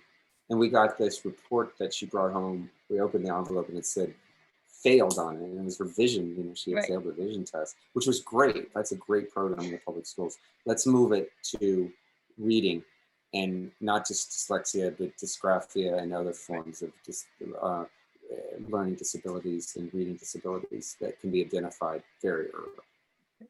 But it's just the first in a step of, you know, getting rid of the whole idea that somebody has to pay for an ed psych or a neuropsych outside of the Oh. DOE, and that, you know, but this screening is so essential, and it's so, as you said, it's so easy. It's just a few measures, takes a few minutes, and then you can tag kids and you understand that they need further testing, and then we can actually accommodate them rather than, you know, parents having to sue their kids, the school district to send their kids to Mary McDowell or Churchill or whatever. That's right. So I'm really happy that you're doing this. I think it's huge, and it's going to make a huge difference for, as Valentina mentioned, the, you know, the school to prison pipeline, you know, all of that stuff that's really challenging our children right now. So I really wanted to just honor that. Thank you. Thanks very much. Nice to see everyone. Susan, is your hand up? That's okay, never mind. Thank you so much. Okay, thank you, Senator Hoyman, for also mentioning tonight's or today's anniversary for George Floyd. I really appreciate that. Thank you. Okay, and have a wonderful Memorial weekend. Okay, so we have one last report. I believe it's coming from our council member, Carlina Rivera. Is Carlina here, or Isabel? You're here. Hi, Isabel. Hi, Alicia. Good evening. Good evening. I will try to keep things brief. I have a few things to share on behalf of Council Member Carlina Rivera. First, as Assembly Member Epstein mentioned, I just want to acknowledge the horrific loss of life of an individual last weekend at a rooftop party, and the councilman was joined by CB3 and many in the community in calling for legislation to make rooftops safer and to increase accountability and transparency around outdoor spaces in buildings. The other update I wanted to share is that our office, in partnership with local CBOs and organizations, we continue to work really hard to get as many people vaccinated as possible, to increase outreach efforts in hard to reach parts of the district. And I just wanted to share that, you know, as of today, DOH has noted that in zip code 1002, 66% of residents have at least one dose, and 56% are fully vaccinated. In 1999, it's 62% one dose and 54% fully vaccinated. So I think there's a lot to be proud of, and there's a lot more work to do. And then finally, last week, the councilwoman held a hearing on the mayor's executive budget for health and hospitals, and some of the the budget pushes that we will be working on are advocating for competitive salaries and training for mental health positions in our hospitals, more protections for programs receiving funding from the American Rescue Plan, and improved COVID-19 vaccination efforts. That's all for now, I think, but thank you so much for the opportunity to speak, and happy to take any questions. Okay, I saw Olympia's hand up first. Go ahead, Olympia. Then Alistar is after Olympia. Go ahead. Thanks. So, Isabel, as you just heard, a lot of people have concerns around dyslexia because it's a huge issue. So the great news is that we have enough funding right now through the first student funding at the DOE level to do the what is called the literacy pledge. Today at the city budget hearing, many education advocates asked for it, as well as for taking policing out from the schools. So since Carlina, I think this year is going to be again in the negotiating team, and you know, education is near and dear to everybody apparently at CB3. So it would be very important that Carlina make sure that the funding that is needed to address dyslexia and policing and the school to prison pipe, etc., is put in place for our schools to get better. Thank you. I will take that back to the team. Alistar? Hi, Isabel. I just wanted to give you a comment on the terrible accident that occurred with the woman that fell from the rooftop. I don't know what the solution to the problem is. I'd love to work with you guys on it. We have problems with our rooftops that tenants or people that don't belong in the building or guests of tenants go up to the rooftops unauthorized. We stress that it's illegal, it's unsafe, it damages the roof, honestly. The roofs aren't structurally made to support large groups of people. We have to leave the roof door unlocked because of fire egress. What we've done is we've put alarms that sound a very annoying, loud sound if the door is opened, but that doesn't deter everybody. I've been up on rooftops during building inspections where I've actually seen people from the neighboring building lying and sunbathing on our rooftop. They just climb over the fence and lie there, and I've removed them. So it is a problem. No landlord, unless they have some authorized roof deck or anything like that, I can't see what benefit exists to a landlord in having people up on the rooftop, because as I said, it's dangerous and it damages the roof the roof isn't made for people walking on it. So I'd love to work with you guys to find a solution on this. We also have no recourse in housing court. We can't take any action in housing court against tenants on rooftops. It's not going to go anywhere in any way. So if we can find a solution to stop that happening, that would be great. And that's all I'm going to say. Thank you. Thank you so much. We welcome your work and your partnership. I just want to briefly say one of the legislation that we're pursuing, that the councilman's pursuing, is related to having contact information, 24-hour contact information for a landlord visible at the street level for buildings where there is legal rooftop access, so that people who are concerned have kind of an immediate action that they can take. And I also just wanted to state that we encourage anyone who's concerned about usage of a rooftop that isn't meant for, the kind of activities that are happening, to look up on the Department of Buildings website the certificate of occupancy, and to see what buildings have legal rooftops. And we're happy to partner within that. And I think contact information should be in the buildings for the 24-hour super that one can contact. But again, there's very limited ability. If there's a group of people up there, supers, they won't get listened to in the middle of the night if people are up there having a party. Sometimes they will. It depends on the people. But I appreciate your help in looking into this, and hopefully we can find a solution to this issue. Thank you. Okay, Val, I saw your hand. This Yeah. is the last comment from Val. Thank you. Yeah. Okay. Yeah, I just wanted to, those statistics on people vaccinated was very encouraging to hear. And I just wanted to thank your office for going out to these bodegas and bringing them information on vaccines.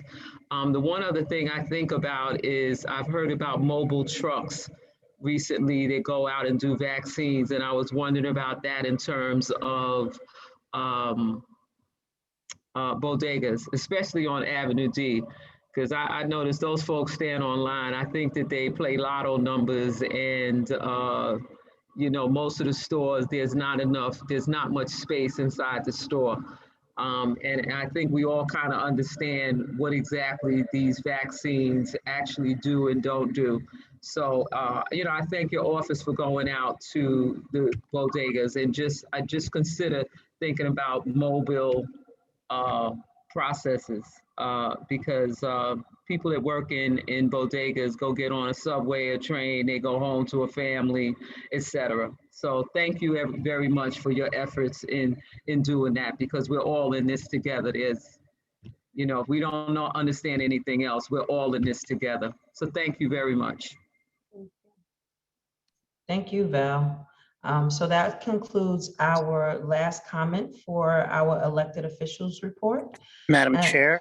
Yes. This is Victor from Oh, Victor, you're here. Okay. Yeah, since the beginning. Oh, I called you. I must have missed it, but I saw the train kept moving and it just kept moving. So I had to get your attention. Okay, no problem. Congresswoman Carolyn Maloney observes the 1-year since George Floyd's murder. Quote, "1 year ago, George Floyd's murder changed the national conversation around police brutality. And while it should not have taken 9 minutes and 29 seconds of a police officer kneeling on his neck for our country to collectively recognize the reality of police brutality, we must take hold of this moment and enact real change. I am thankful that we are seeing accountability in George Floyd's case with Derek Chauvin convicted of murder, and he and the other officers involved in Mr. Floyd's death indicted on federal civil rights charges. But accountability is not justice. Justice would be in a world in which George Floyd, Breonna Taylor, and Eric Gardner would still be alive. And while nothing can bring them or the too many Black men and women killed by police back to their families, we owe it to them to make George Floyd Justice in Policing Act law. The House of Representatives has now passed this bill twice, and the Senate needs to act, said Congresswoman Maloney. These and other congressional issues can be found at the Congresswoman's website at house.gov. Thank you.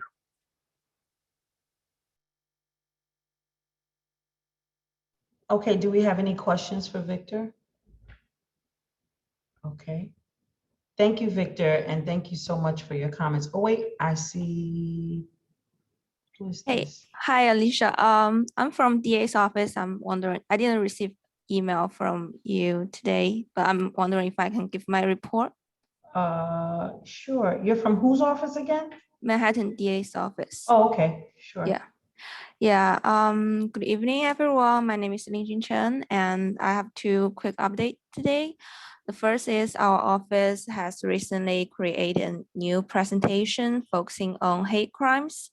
And we have conducted several times in Shuangwen School in Chinatown.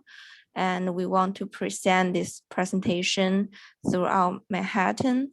So if you know anyone is interested in this presentation, feel free to contact with me and I will share my contact in the chat. And second, our office has launched our 2021 Youth Against Hate poster contest, and it's open to all Manhattan public school students, grades 6 to 8, and the winning school will receive $1,000 to create an anti-hate initiative. And I will share the flyer in the chat too. Thank you. Go ahead, Susan, I see your hand. Hi, let me turn my video on so you know who it is. I've been speaking with Kevin in your office about having a presentation on alternatives to incarceration, and he hasn't been able to get a confirmation one way or another. It's a little frustrating. I told him I would wait until 2 o'clock tomorrow. Maybe you could help us. Yeah, I'll get back to him. Okay, because we have to post our agenda tomorrow, so I need to know whether to take it off or not. We really are extremely interested in hearing about this. Yeah, definitely. Thank you. No problem. And I apologize. We never really had the DA come out for our board meeting, so this is awesome. Oh, keep yeah. coming. We were in the cabinet service meeting this month, but I'm not sure about the floor. So Yeah, this is great. Keep coming back. We'd love to hear from our district attorney. Thank you. Okay. That all being said, I believe that concludes finally our elected officials report. So now we're going to move into our approval of March's minutes, full board minutes. Thank you. Yes, Eric, roll call. Roll call. you guys hear me? Hello? Hello? We hear you. Okay, great. So this is approval of March minutes with changes. Can I do a screen share? Is that possible?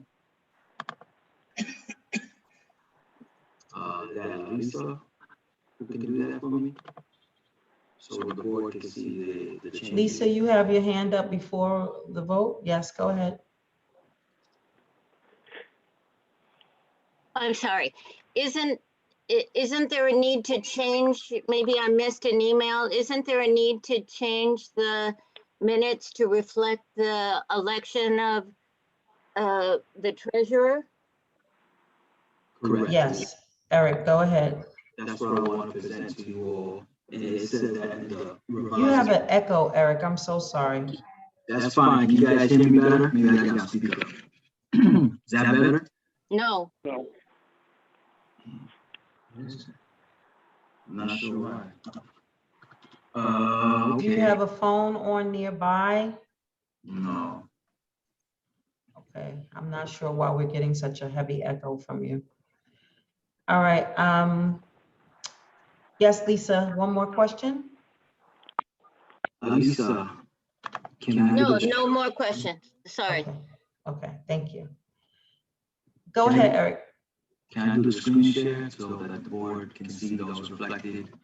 And the CD3 office also has those revised minutes, so you guys can see that. It just reflects the election that we had for treasurer. All right. Okay, I'm just gonna move forward then. There's nothing else, so. Okay. David Adams. I'm sorry. Yes, but What's going on? He's trying to get a screen share, and I don't believe that, right, I think that he was trying to get a screen share. Is Linda there or Larissa? Are you there? He emailed it out earlier, I'm right, here. Eric? You emailed it? Yes, if you can please open up. Did you email it to me? If you did, I didn't see it. No. Eric, who'd you email it to? Emailed it within the CD3 office and you, Alicia, to let you guys know. Okay, Eric, so. you have an echo. Right. Yes, we know. It's a terrible echo. I don't know where that echo is coming from. Okay, let me see if I can pull up a screen share for it. I'll have to make you Sorry, a co-host, Alicia. So this is Dominic. Does Susan have her speaker on? Because you all are in the same place, right? Is Yes. Susan's speaker on? It may be echoing through your microphone. So Susan should not have her speaker on, and that may kill the echo. No. She's on mute. She may be on mute, but the echo of him speaking is coming through your microphone, and that's causing the echo possibly. I see. Okay, so I need to mute myself. Yeah, that's not what it is. Okay, let me mute myself then. Also, are you all on headphones? I'm on headphone, but Susan is not. Also, I'm in a different place. Turn off our speaker. Hello, can you guys hear me? Is that better? Yes, much better. Okay. That's much better. You can't hear it now. Thank you, Aisha. Okay, that was me. I switched my intake. And by the way, I'm in a different location. I'm not in the CB3 office with Alicia or Susan. Okay, are we ready for the screen share so I can present the board the reflected change in the March minutes? The change is only that there is the election that took place for the treasurer, the special election. Alicia, I made you a co-host so you can share it.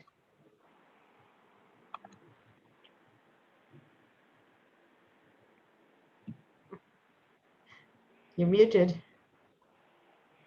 Yes, I'm looking for it.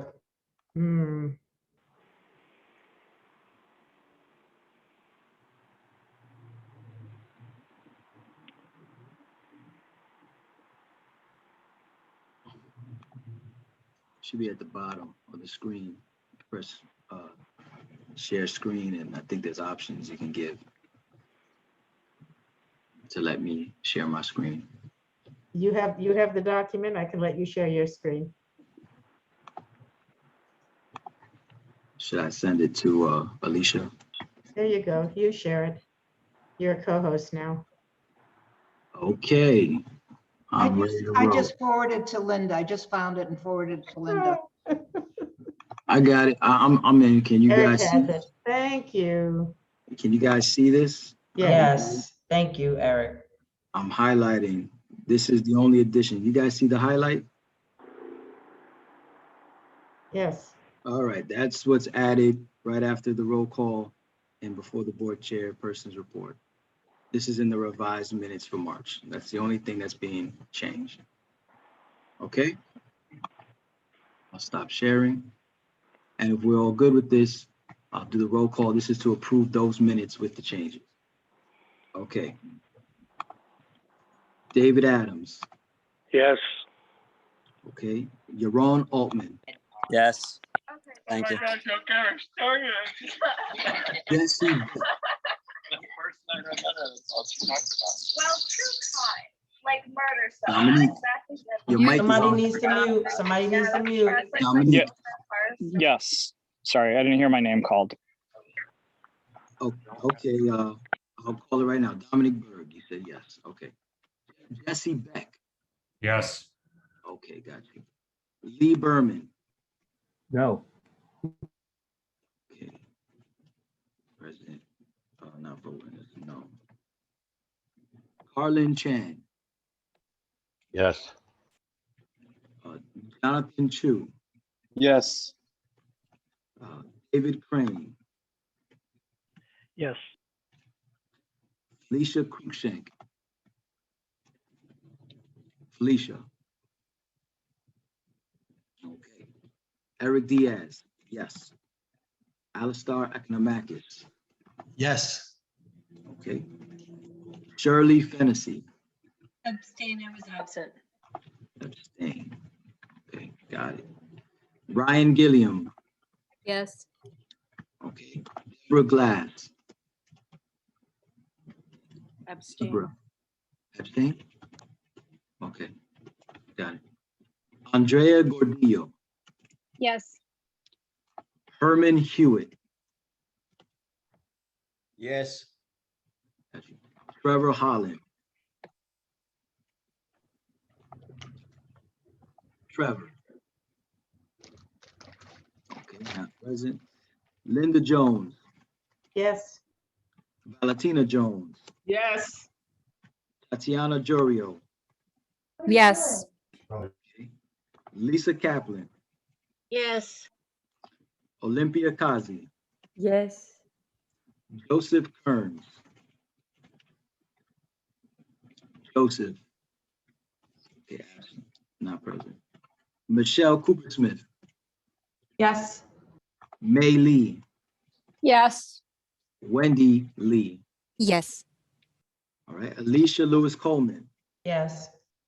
David Louie. Yes. Ellen Lou. I was absent. Okay, so absent. Let's see, abstain. Michael Marino. Abstain. Abstain. Okay. Alexandra Militano.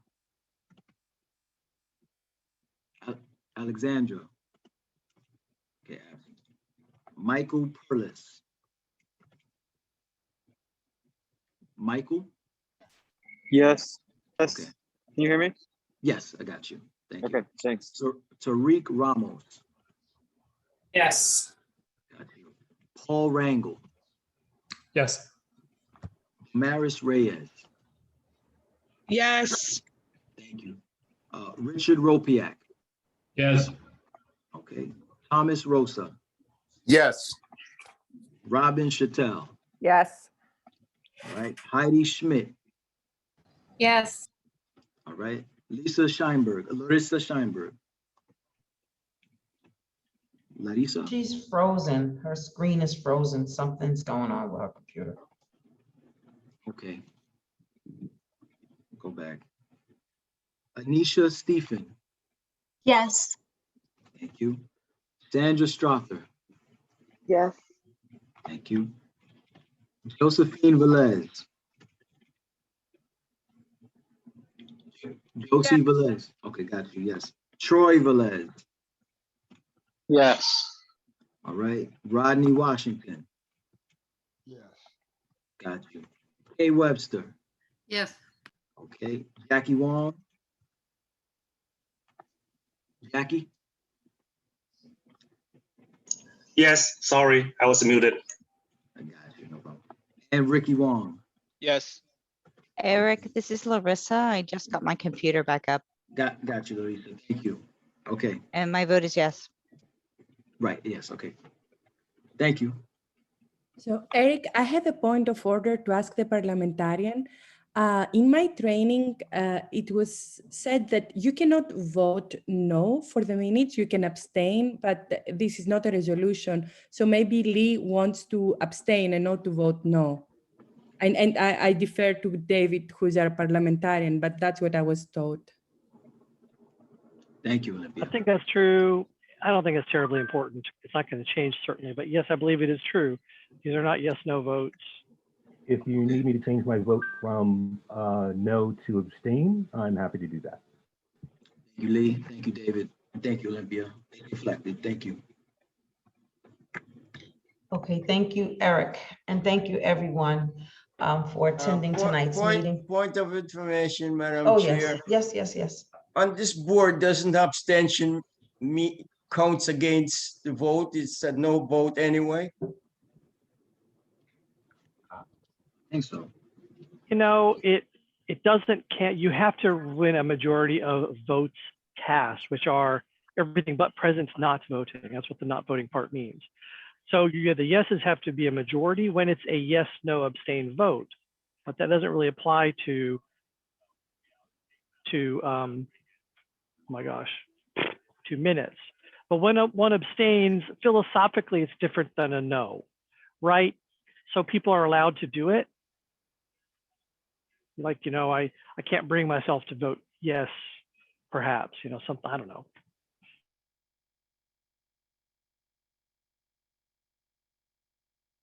Does that help, Hermit? I mean, it's a philosophical distinction, but they both count against passage. That's fine. Okay, thank you, everyone, for the clarification. And so we're going to move on to our board chair's report. Okay, I guess I'm just going to get right into this. We had a kind of a mishap that happened to us way back in November. And it was brought up by Susan. She found an error and the way that we took minutes in November for the electronic voting process.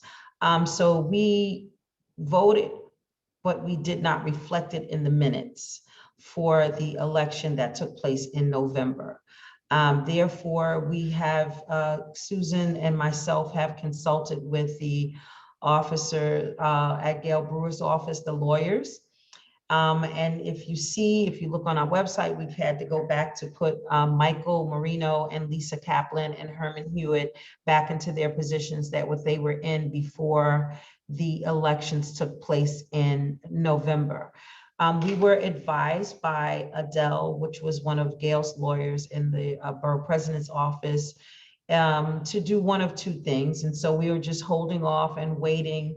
But in the meantime, in order for us to operate with integrity, we wanted to make sure that everyone was aware as to what was going on. And if you see Michael's name, Lisa's name, and Herman's name back into their old positions, that is because of what happened during the November election. Now, we did question whether or not the resolutions that we've passed and the votes that we've done, were they all legal? And we were told, yes, they are legal.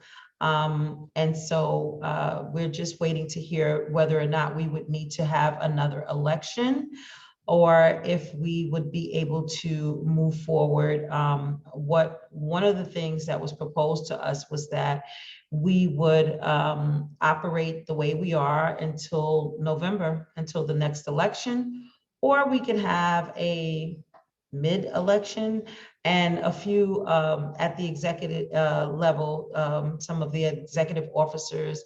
One of the suggestions was that we conduct an election again, and that we have all of when the new people come on board. I think there's going to be 3 or 4 people that are going to come on board in the month of June, that we would present ourselves all over again so that everyone would know who we are, and as a reflection, and then be able to conclude a vote at that time. So we're asking that everyone just hang tight as we get advice from the legal office, as we have been waiting for an answer from the team. at Gail's office. And I see a few hands. I see 4 hands went up right away. So let's go in that order. Robin, Lee, Lisa, and David Adams. Go ahead. Can you repeat the first thing you said, Alicia? Exactly what happened in November? We did not have the election reflected in the amendment to have electronic ballots. So because we didn't vote to have the electronic ballots, it's kind of like we did not have an election. That was the executive amendment and the bylaws. We needed to amend the bylaws. No, but the executive committee did not vote. That's what you're saying. No, all of us did not vote, and it was not reflected in the minutes. Okay, thank you. It was a vote. It was a vote. No, there wasn't. Oh, no, there was. Okay, I'm sorry. Please don't jump on me, everybody. I'm doing the best I can right now with this, okay? It's a lot of stuff going on. So go ahead. Lee, Robin, is that your last comment? Okay, thank you. Lee, go ahead. All right. Okay, so I understand an error was made.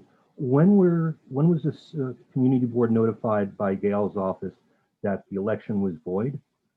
No, it wasn't Gail's office that caught it. It was Susan that caught it. Susan, if you want to explain what she did make mention of this in the last, I believe it was the last month's meeting. Okay, so I think I actually announced it at the last full board meeting. Yeah, I did. I announced it at the last full board meeting. Then maybe 2 weeks ago, Adele called about it, and that's at her advice. The same day, we sent an email to the law department. What we're waiting for is the law department. They responded that they were just too busy and they would get back to us, and we keep following up. And it's a little frustrating to be, but we keep following up with. Of course. So I guess my next question would be, when did we put the old officers' names back? Was that just done today? Or if not, why wasn't the entire community board notified as soon as that happened? And then the second part of that is, then doesn't the treasurer's election then count as being moot, because those positions, I'd have to look at the minutes from November, but wouldn't those positions not have been elected validly? Thank you. Correct.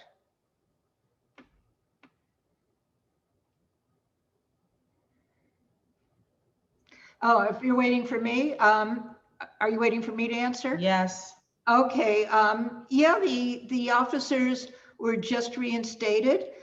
We were, like I say, it's never happened before, and we got final direction, I think yesterday, that that's how we should do it. And yes, you're correct about the treasurer election. Okay, thank you. Lisa?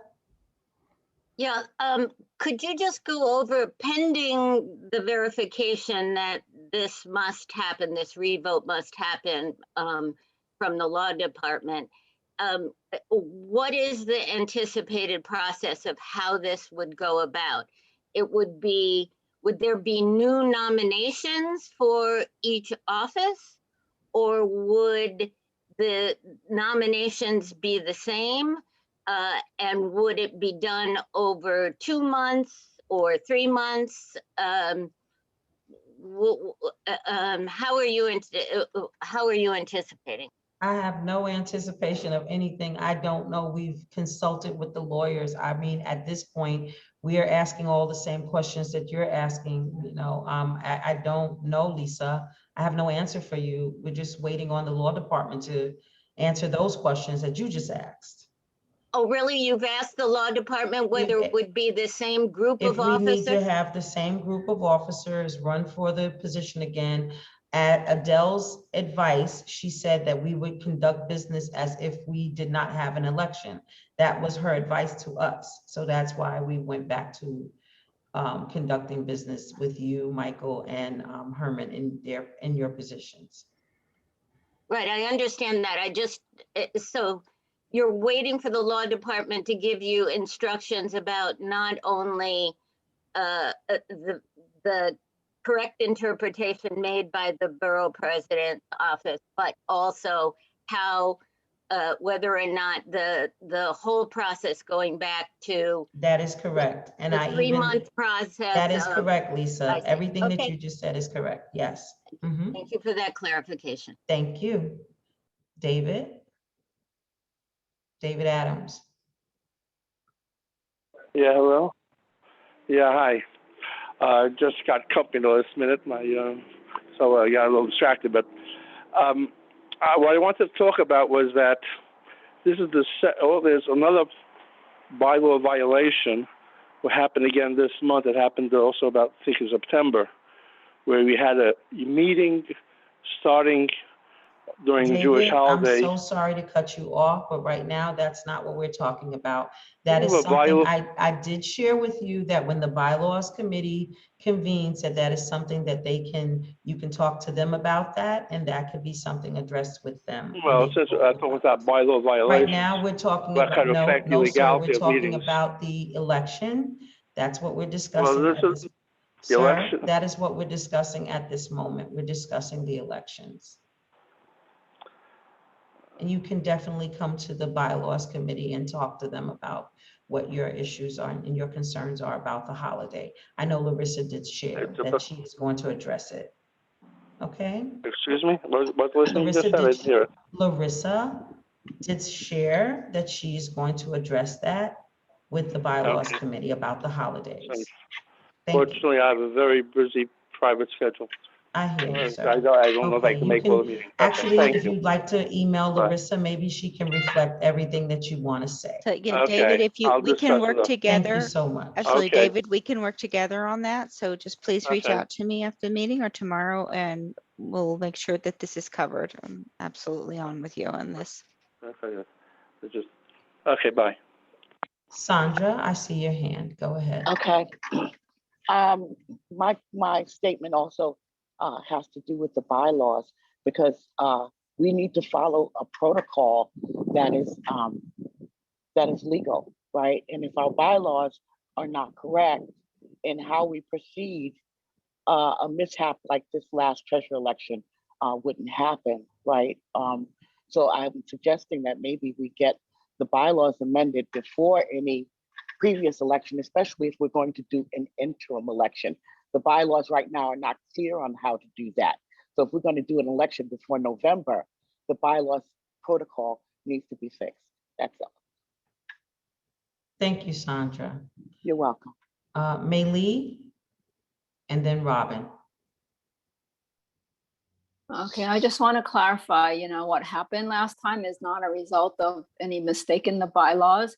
It's a result in that we forgot to put something on a vote sheet, and we forgot to vote for something at full board.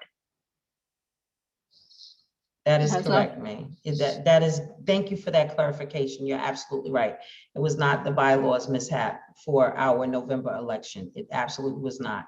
It was a reflection in the minutes, and it was a reflection on the vote sheet. That is correct. Thank you, May. It's not even a reflection. There's something that we didn't do. That's how we forgot to do it. Yeah. Right. We didn't catch it. Basically, we did not catch it. And it's okay. I own up to a mistake that was made. Not too big of a person to say, and definitely not when a mistake is made. We're here to correct ourselves. So thank you. Robin. So you mentioned Michael Marino and Herman. What are And Lisa, I mentioned all three. Can you please repeat the changes to the people, the changes? Because There's no change. They're going back to the positions they were in. But the people I that can't hear you, Robin. The people that were nominated in November so I'm going to make sure who's been put back and who is taken away. It's the same people that were there before, Robin. Alicia, I'm asking you to mention those names because I want to make sure I'm understanding who it is. I don't remember what happened in November. Okay, everything is back on the website. So here we go. It's Michael Marino was the first vice chair. Lisa Kaplan was the second vice chair. Herman Hewitt was the treasurer. Okay, thanks.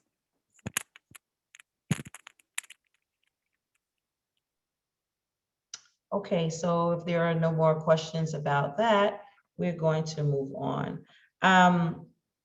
And so I thank everyone for your patience as we await that, and we will definitely keep you posted as we get the answers. And then if I hear anything before our next meeting, you will definitely get an email from me letting you know what the results were. Lisa, I see your hand. Go ahead. Yeah, Lisa? isn't it also the case that the secretary position is changed? Doesn't it go back to? Yeah, that's why Eric? Eric is taking the minutes right now. Yeah, but yeah, I apologize, I didn't announce that. So Eric is back in his position, which means there is an opening for a secretary's position at the moment. Yes, we're down to one secretary. Josie? And then Tariq. Alicia, when is this going to take place? We're not sure, Josie. We're still waiting to hear from the law office. If we don't hear from the law office, like I said, it was suggested by Adele from the borough president's office that we continue to operate until our next election. Okay, so it'll probably be in our next election that they'll be put into this, to the It's a position? possibility that we will just continue in these positions until our next election, yes. Okay. It's a possibility, but I did hear what Sandra said, and I do understand, like, if we have some amendments to our bylaw about the way the election process takes place for special elections, it wasn't the election itself. Again, I remind you what Maylee just said, as far as it was a fault of our own. We did not catch it in time. Okay. Okay, we didn't catch it in time, and so therefore, this is how we ended up here. Susan just caught it. She told us all about it. She immediately jumped to call the law office. I followed up. I called Adele as well to make sure. So please don't think anyone hid anything. There's no secretiveness going on. No one's doing shakedowns behind your back. We're all trying to remedy this before we go forward. Okay, thanks. Thank you. Tariq? Hi, Alicia. So basically, we're moving forward with the exec committee from last year. That is correct. Until the new election. That's Thank you. At this time. Thank you. Okay, thank you. Mr. Hewitt, Herman? Go ahead. I'm just saying that I sat here and hear people requesting the same information over and over and over. And the best part of it that I hear is that the law department will give us an answer sometime. And the borough president's office states that we should continue as if there's no election. I don't see as if the world is going to end, please, just let's move on. Thank you, Mr. That's all Hewitt. I'm asking. Thank you, sir. I really appreciate that, Mr. Hewitt. Thank you. And so that was the final statement or question. And now we're going to move on in my report. I wanted to congratulate Eric and Carlin for being recognized for the hard work that they've been doing during this pandemic. They received awards this past week. And so congratulations to you both. And as was said earlier by Senator Holliman and also by our Assemblyman Harvey Epstein, we did on Sunday morning attend a press conference on behalf of Community Board 3. Myself, Susan, and Paul Rangel went out. A young woman lost her life on a rooftop. We're going to stand with Carlina. I'm hoping that, she gets this legislation passed where they hold accountable, buildings department, landlords, and all of the such, in order to set some regulations on how people are allowed to gather on these rooftops and unstructured parties and unsafe environments. So today, the last thing I have to say is, today is a reflection of a year of a life that was lost. George Floyd lost his life a year ago, and his brother said some really powerful words. He said, as long as we keep their names ringing, the face of justice will look like what it is now, change. So it's an unfortunate event that happened, that he lost his life, but it is something positive that has been going on, that we are all taking attention to how police reform needs to happen in all of our communities for many, many years. African American, Latinos, and people of colors have been picked on, bullied, beat up on by some of our people that are supposed to protect us, right? Protect and serve. So we are going to continue to work with our elected officials to help with what police reform is supposed to look like. So I thank you all very much, and that concludes my report for tonight. Olympia. Thank you, Alisa. So I wanted to ask if you have any updates, because in the previous month, we had discussed about having a forum to discuss the issues of basically toxicity and the uncertainty of procedures, how different members in the community board felt that were treated unequally in different committees. And I wanted to hear that update. And also I wanted to take advantage. I noticed that in the attendees today, we have Clint Smeltzer. And unfortunately, at the meeting that became after Clint quit, I couldn't attend. My dad had just died. And I wanted to formally thank him in front of everybody, because he had served as secretary. He was a very valuable member, and I don't feel that we recognized his contribution while he was a member. But please give us an update about the forum.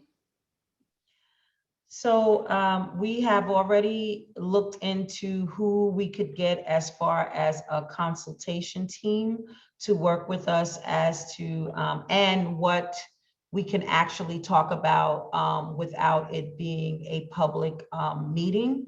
This would be, what I discussed was that we would have something like a retreat that will probably take place in the summer month of July. As we're looking forward to the month of July and August, we are on vacation. Many of us, I think the only one operating will be SLA. So we'll keep you posted. We are looking at consultation teams, and I will be asking a few people that have been on the community board for a while for some support with what we should be having our retreat on. It should be based upon team building and not dealing with any policies or procedures on committees or anything like that, but it will definitely be around, training and reflecting behaviors and stuff of that sort. So thank you, Olympia, and we'll definitely keep everyone posted when we hear more about that from the consultation team that we get. Thank you. Okay, next we have our district manager's report. Susan. Okay, thank you.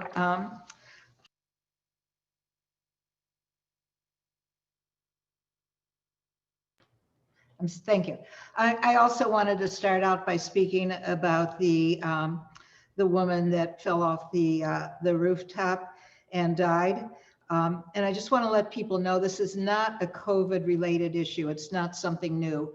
The community board, the police, and the elected officials have been working with these complaints for 4 or 5 years. It gets worse every year. The community board, we have interagency meetings every month in which we discuss this a lot. A number of people in the 9th precinct area have been coming for years to the precinct meetings. Most, in my experience, I'd say most of the events that take place on roofs are either new buildings. The rooftop use is legal. It is amenity to get people to sign leases there. And same with the renovated. The rooftop that this occurred on does not show a C of O for the rooftop, but Department of Buildings is saying that they did have one. So this is being investigated. The police have made great effort to contact management and owners. There have been a few that have been successful. One landlord several years ago started putting in their lease if there were complaints that they would actually fine the residents. And for one development, I know it worked in that they stopped using the roof for drinking. They started going out to the bars. So I just wanted to make, the coverage doesn't give the whole background. But this, and it also happens during the day too. Some places they just, during the weekend, this is a day and night thing, and generally seems to include a lot of drinking.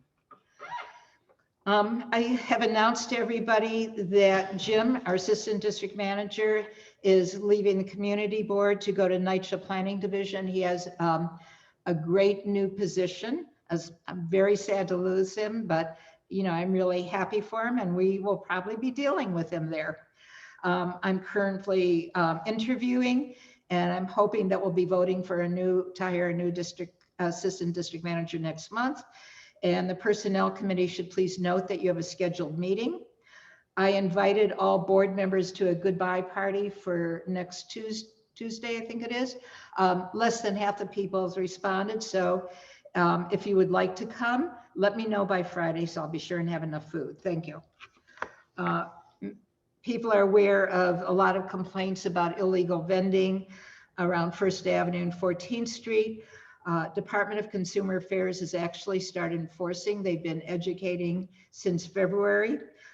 We get tremendous amount of complaints from people that live there. It's a huge garbage pile. So we're hoping that this will turn it around. I am constantly asked when in-person meetings for community boards will start, and I keep asking, but we have not been able to get any information.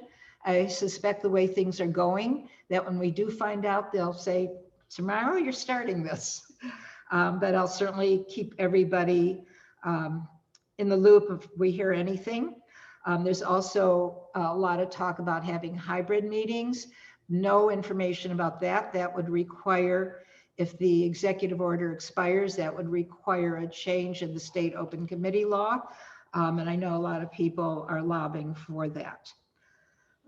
Curbside composting is going to be starting up again.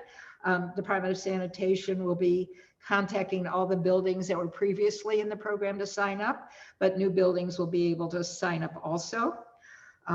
Rat reduction programs are starting up again, just starting up again, but we've had tremendous number of complaints about rats, and people are complaining about bigger rats, and I'm told that's because we're seeing all generations, not the babies that you usually see right now.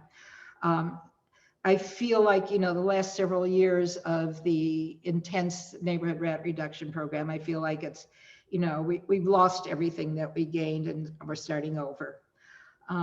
And I mentioned earlier, I testified today at the Committee of Finance to restore the community board budgets. Now that we have this stimulus money, they didn't just take money out, they gutted our budgets so badly that several of the boards, including us, had to spread it over a few years in order to give them all their money. And that's it, unless there's any questions. Okay. Thank you, Susan. Okay, we have in our executive committee, we've heard a resolution for Juke Bar, which is 301 East 12th Street. You all have it in your vote sheet. Susan, you want to give background on it? It was a waiver from the executive order to be able to use the sidewalk seating that the other restaurants. We've done this, I think this is the third waiver that we've voted on.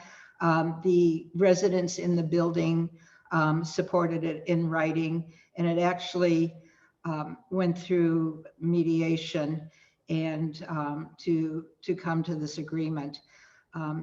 So they had in their stipulations no outdoor use. So stipulations trump the executive order, but the path for that is to get a waiver from the community board. So I think this is the third one. The last one we did was a rooftop hotel at, I think, Moxie.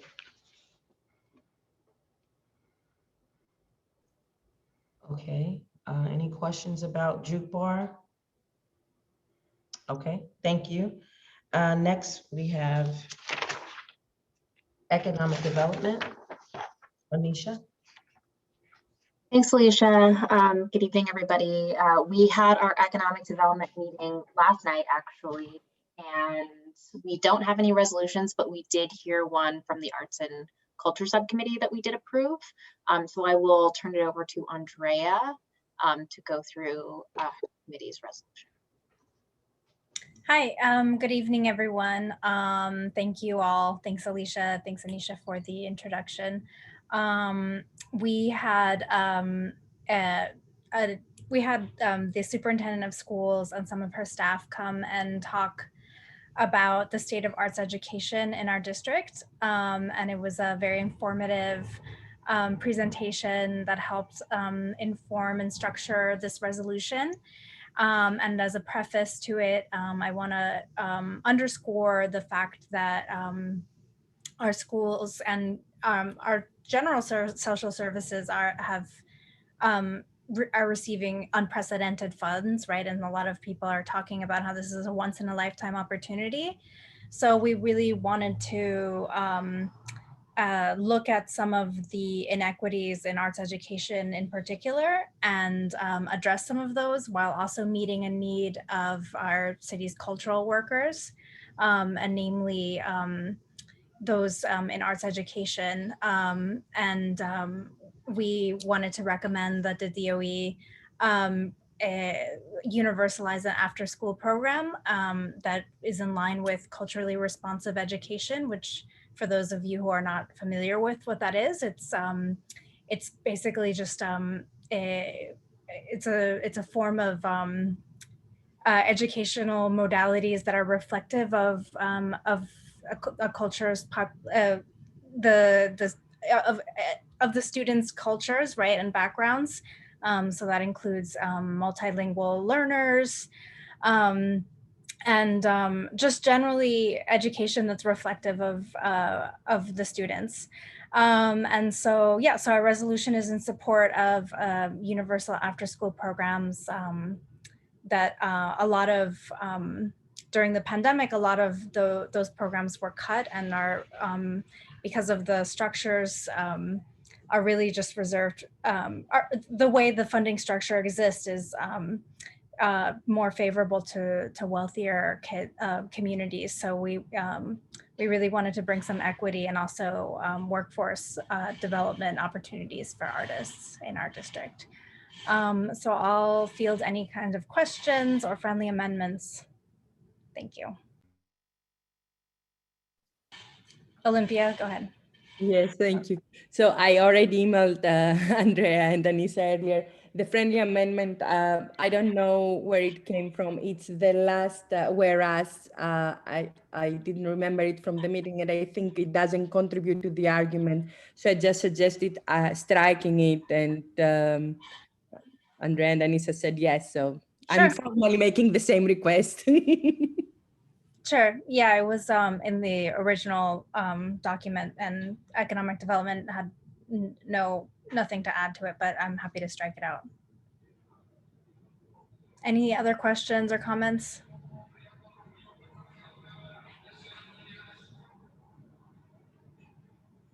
Paul? What are you exactly striking out? I didn't.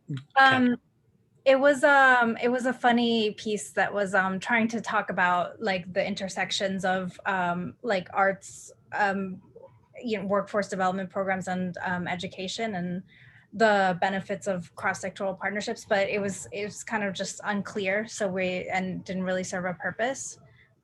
So Olympia was suggesting to cross it out. Copy, thank you. So are we striking something out of something that we're about to vote on? Is it something on the vote sheet we're striking something out of? Yes. Do you want me to read you the sentence just for clarity? It's No, the, I'm just asking, is this something that is being Yes. struck out of something that is on the vote sheet? Yes. Then the chair should say, if there are no objections, then we will amend it that way. And I have no objection. It totally wasn't clear to me, which is why I think Paul may have asked. We need to try as a board to make it clear when we're making a decision. We are always making a group decision. Thank you, David. I Other than I'm appreciate it. happy to do it. Yeah. And I'm not saying you did something wrong. I'm just saying, let's just make it, abundantly clear that we're making a group decision now. Decision time is upon us. If there are no objections, and that's just a good phrase to use. If there are no objections. Okay, if there are no objections, I will strike out the amendment. Well, then you can say, then it is amended.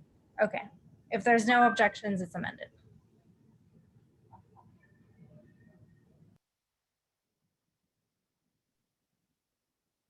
Okay.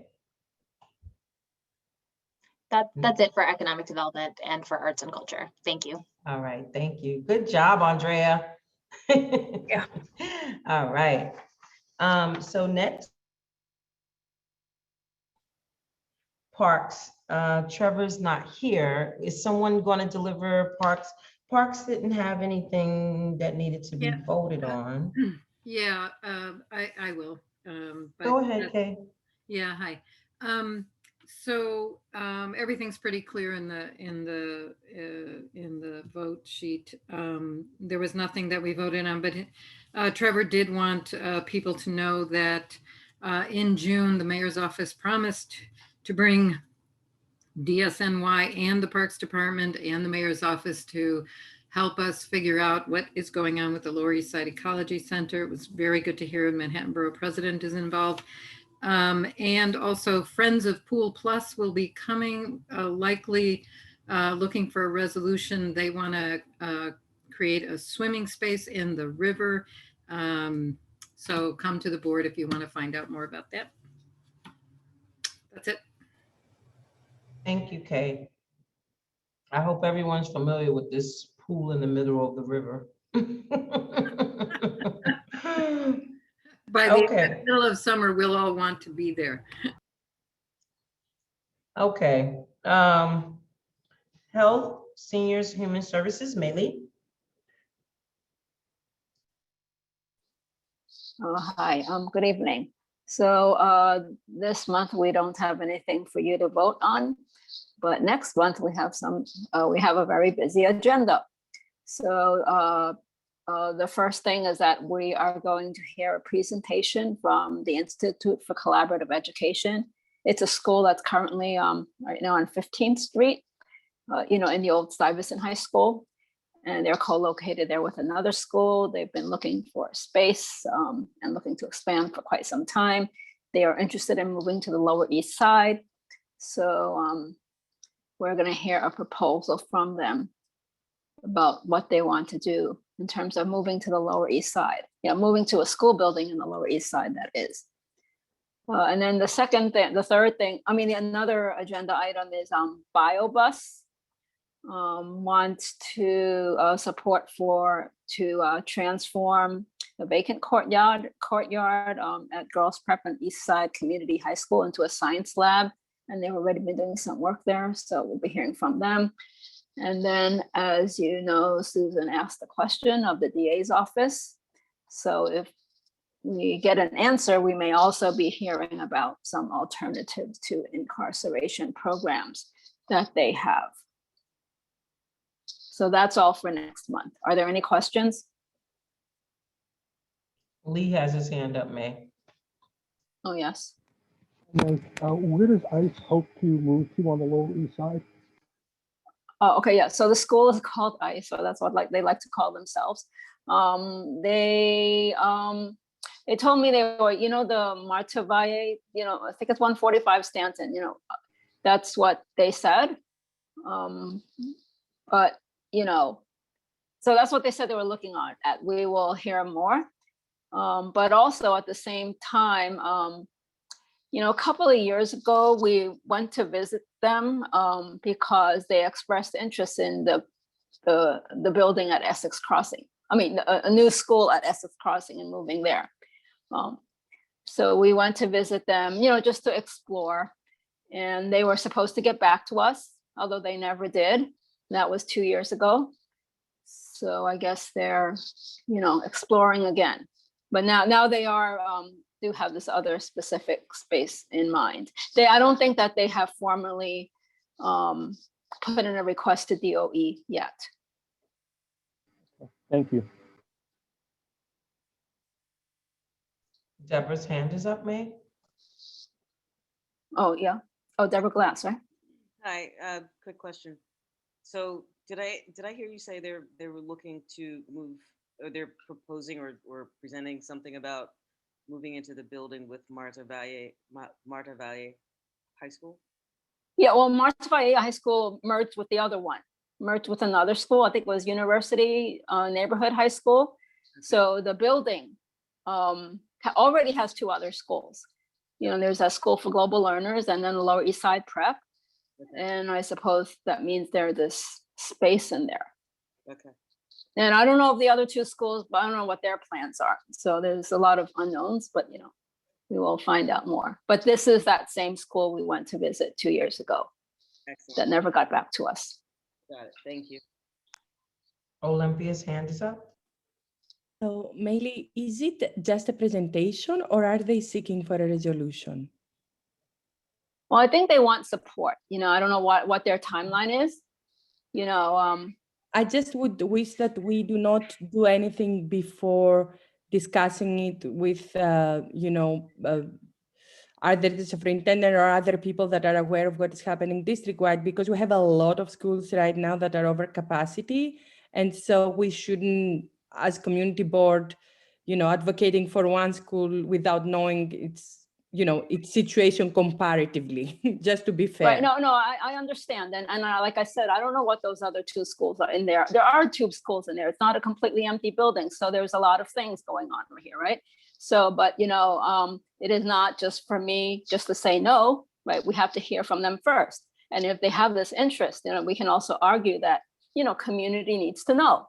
And, you know, here is a, you know, a venue. May, I think that anyone that's interested in hearing what the school has to say should come out to your. Yeah, that's right. You should come to the meeting and you can find out and you can ask questions. Absolutely. So I believe, May, did that conclude your report? Oh, yeah, that's it. Thank you so very much. Okay, we're going to move on to SLA. Thanks, Michelle? Alicia. Thank you. Okay, so this month we ended up considering 11 applications. We ended up having 1 denial and 1 withdrawal after the committee. So there are a total of 10 resolutions on the vote sheet. Another update is that we are reinstating petitioning, which was suspended during the pandemic, but given everything that's going on, we've decided to reinstate that. One item, I made a mistake in the body of the resolution, item number 21, 161 Ludlow Street. It's a typo, so I'm going to offer this as a friendly amendment, just the second whereas clause. The closing hours should be 12 a.m. Sunday to Wednesday and 2 a.m. Thursday to Saturday, not 2 a.m. and 4 a.m. This is the same as in the rest of the stipulations. I just did not change that. So I offer this as a friendly amendment if there are no objections. Okay, you have 2 hands. You have 2 hands, Michelle. David Crane was first and then Michael. Go ahead. So I move that we adopt item 21 as written with this typo change. That's not really need to be an amendment, I believe, because it is what we voted on. But move that we adopt that motion as a main motion. We did not have a quorum at committee at that time, but we produced a draft. And so I'm moving that the draft be main motion. Okay, thanks, David. Is there a second? I can second. Thanks, Jesse. Okay. Okay, and then the other thing is, I think you heard during public session from someone about this application. But between the meeting, the committee meeting and tonight, I was also sent 2 letters from tenants that are directly above this location at 161 Ludlow Street, supporting a hours change during the week from Sunday to Wednesday from 12 a.m. to 1 a.m. So I just wanted to tell everybody that. Yeah. Are the hands up about this item, Michael? No, my hand's up about the cock. Okay. Lisa, is your hand up about this? No, item? the cock. Okay. Michael Perlis, is your hand up about this one? No, mine's also about the cock. Okay. Okay. All right. So, well, the resolution will stand unless someone makes an amendment for that hours. But okay, Michael, go ahead. Michael Marino or Michael Perlis? Yes, sorry, Michael Marino. Go ahead. Forgot. That's all right. I just wanted to offer a friendly amendment to, I guess, the second whereas clause. If we can just insert in here that the planned operation is that of a nightclub. Okay, so thank you. So actually the application did not say nightclub. And I have to say that during the meeting, we actually didn't really talk too much about the operations. So I just wanted to flag that. So I actually would just be opposed to that because the application did not say nightclub. Doesn't the SLA recognize it as an operation as a nightclub currently? You mean the existing operation? Yeah. I would have to check the existing license. I'm not sure if anyone has done that. Mike, can we just, Michael, do you mind if we might move on to Lisa just while I look that up? Of course. Okay, Lisa, go ahead. Yeah, well, my concern, I think, is very similar. I did spend like 8 years on the SLA committee, and I really am convinced that having a well developed resolution that describes the extent of the issue is really helpful in the long term, in the short and the long term, in making sure that our concerns are heard by the SLA itself. And I feel like we really have to describe in fuller detail because this is really an egregious situation about the actual denial of the license at the existing location and the implication of that for this new location. I think there should be a fuller description of the intended operation as it was described, and the assertion that the intent is to try to get the use group changed. I mean, that's very heavy stuff. So I really think we should entertain the suggested modifications that the Lower East Side Dwellers has offered. I'm really worried that the way this is written here will not have the desired effect at the SLA. Okay, thanks, Lisa. I will just say that the SLA is extremely aware of the issues with this operator in this location. They just were heard in March, and the SLA was very aware. Michael Perlis, do you want to go? Yeah, sure. Thanks. This is part of my ignorance. I'm just wondering why this specific application for number 18, the cock, is just a flat out denial, and everything else is like a denial with unless some stipulations are met. Yeah, so the SLA, the State Liquor Authority, has asked community boards to put in this sort of wording of recommendation to deny unless stipulations are adopted, which is like kind of an approval with conditions, I guess. So like we, right after the SLA meetings, we send out the office sends out a PDF with all of the stipulations that the committee agrees upon. So like the hours and how many, like what kind of food they're going to serve and that sort of thing to the applicant. And then they will sign those stipulations. And then we send those stipulations that the applicant signs to the SLA. So that's what that type of resolution is, where it's sort of like a conditional approval. Because I guess what was happening was SLA staff would just see approved and would not look at the stipulations. So that's why we changed the header.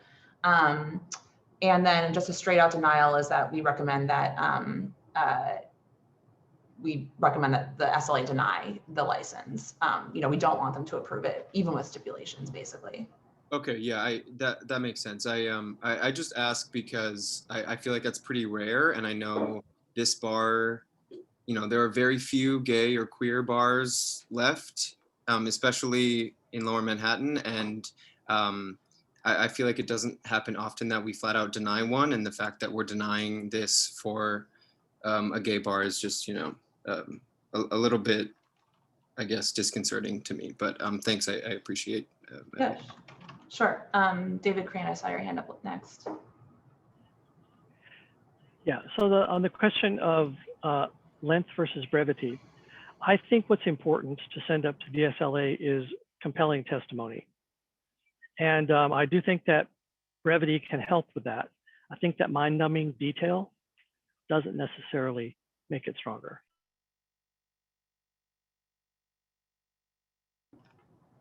Thank you, David. Jesse, I see your hand next. Yeah, I think this is what we, at the SLA, we went through, we voted, we went through the resolutions. These are the resolutions we voted on.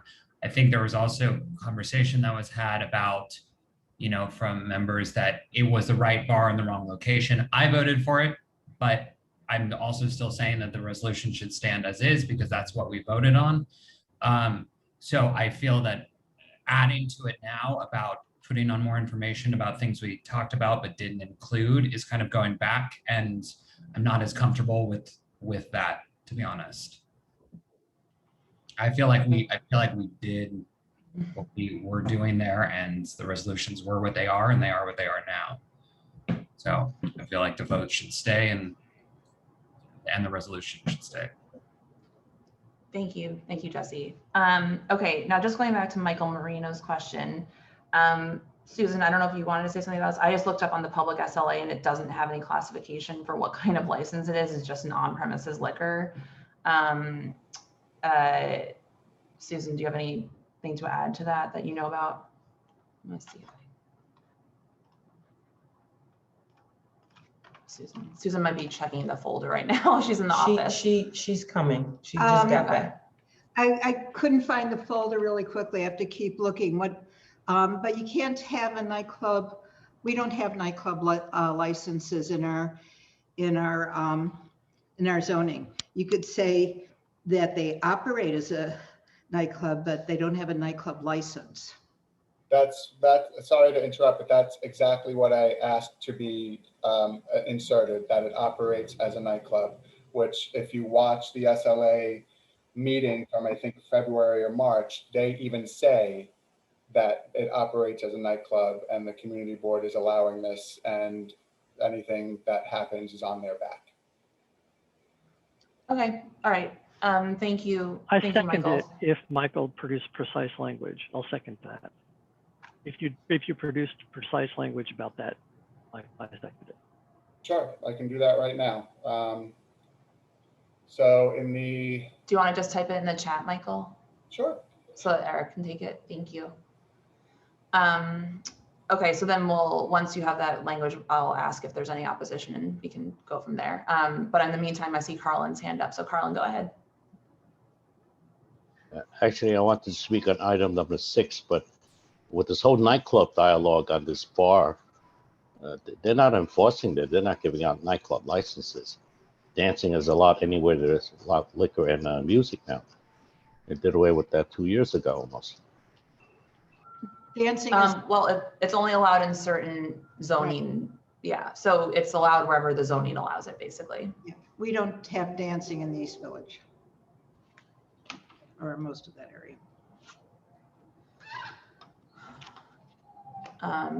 Carlin, why don't you go, we can come back, let's come back to the COC just for, it's late already. So Carlin, why don't you go ahead with your question about number 6?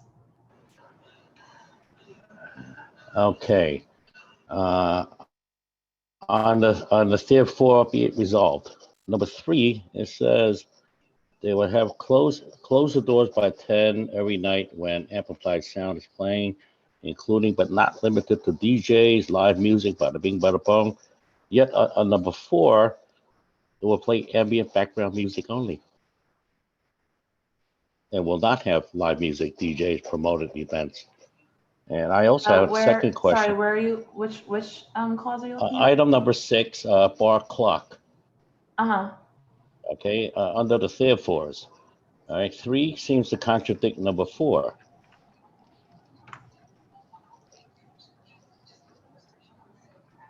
So that's our standard, that's in every single one of our stipulations. So it's up to the We just SLA use it kind uptown. of as like a, yeah, it's kind of like a laundry list Either that we or? include. It's an either or. Okay, I was wondering how this location got approved for 2 a.m. all night, when their other location just next door is only to midnight. I think. No, they have a 4 a.m. license next door. They have a 4 a.m. license. Yeah. Mm-hmm. So this is actually earlier than next door. Okay. Thank you, Carlin. Okay, I see Michael drop that in the proposed amendment in the chat. So I'm going to ask if there's any, and David has already seconded it. So I'm going to ask if there's any opposition to the amendment. Please raise your Zoom hand if you have any opposition.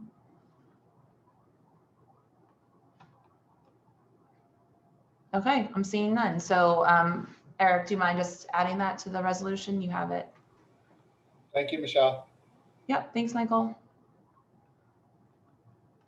Okay, any other questions? All right, thanks, everybody. Oh, Thank and you, I should just say, Michelle. we're having 2 meetings next month, June 9th and June 14th. Thank you. Thank you, Michelle. Okay. Landmarks. Carlin, your hand is back up again. Yeah, I was reading the resolution again, back on bar clock number 6. Is it too late? Oh, do you have a specific question about it? Yeah, there's nothing about it on the outside seating area not being allowed to play amplified music or ambient music. There was a big problem there last year. It's against the law. Well, it didn't stop them last year. I mean, they're having black parties out there. You know, I kind of messed up myself, and I misread the date of this hearing, but you know, it's a serious concern. I mean, it's against the law. We don't typically enumerate things that are already against the law in the resolutions. But I agree. I mean, we talked extensively with them about their outdoor setup, so I understand the concern. Thanks, Carlin. Okay, thank you. Let's move on to Landmark. Landmarks Committee did not meet. Thank you, Linda. Land use, Jackie. Sure. Good evening. So land use has a result on zoning for accessibility. So this is a plan to give zoning bonus to development sites near subway station to build escalators and elevators. And our committee has a mixed feeling whether all these projects can be fully funded by governments or not, especially during times of budget deficits. But all of us don't like the idea to reduce the application procedures from full Europe to just a community board resolution, which has no teeth. So, but also this text amendment does not have a big impact in our district because we don't have a much sites that can be used. We don't have many sites that can be used under this plan. So our committee didn't take a position on this. We just gave some comments. And also, I would like to talk a little bit about the NYCHA and Session A Subcommittee.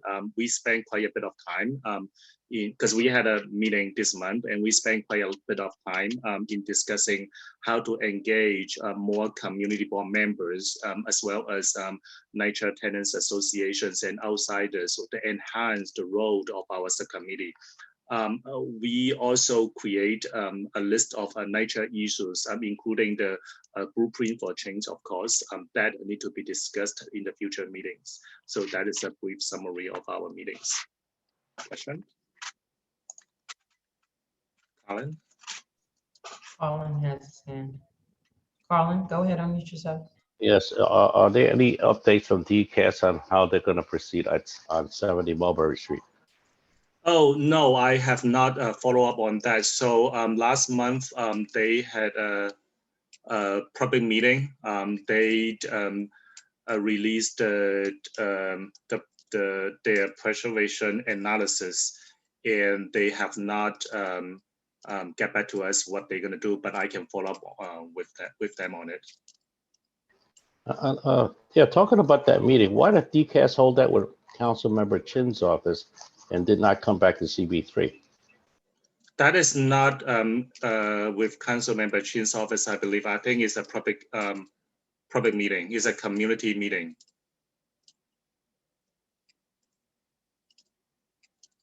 Wouldn't they come back to CB3 for reports?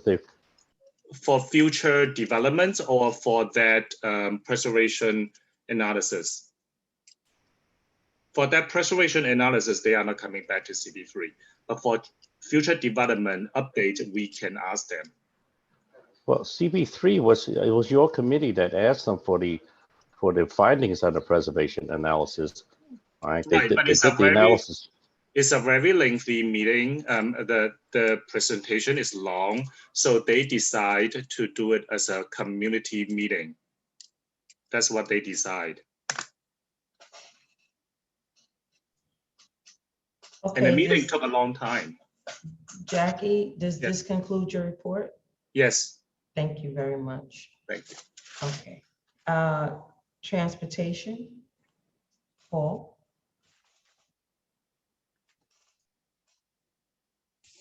Hey, we only voted on one thing, a block party for printed matter 8 Ball community to approve their block party on June 12th from 11 to 7. It's going to be on 8th Street between 1st and 2nd Avenue. We also had a presentation about the neighborhood loaning zone program from DOT. We had a bus application that we had to turn away and bring back next month because they didn't have the application properly filled out. Stuyvesant Town, so representatives came to the committee to talk about the natural gas power plant that was going up. That's technically in CB6. We didn't do any resolutions on it. CB6 hadn't done any resolutions on it. If they wanted to come back with more information for us to support, we'll be more than happy to do so. But I know CB6 was putting working groups together with the people who were constructing the power plant. But that they did come and present to us. And yeah, that was it. I'll take any questions though. No questions, comments, concerns, jokes, poems, lyrics. All right, thank you. Thank you, Paul. Okay, so I believe that concludes our committee reports, but I want to, okay. Yes. Okay, so I want to remind everyone that next month the bylaws committee will be convening, and if you're interested, Anisha Stephen is the chairperson of the bylaws committee. So if you have questions or whatever, you can address them to Anisha, and it will be presented to the committee as they come together. So that concludes our reports for the night. And so now we're going to have our roll call vote.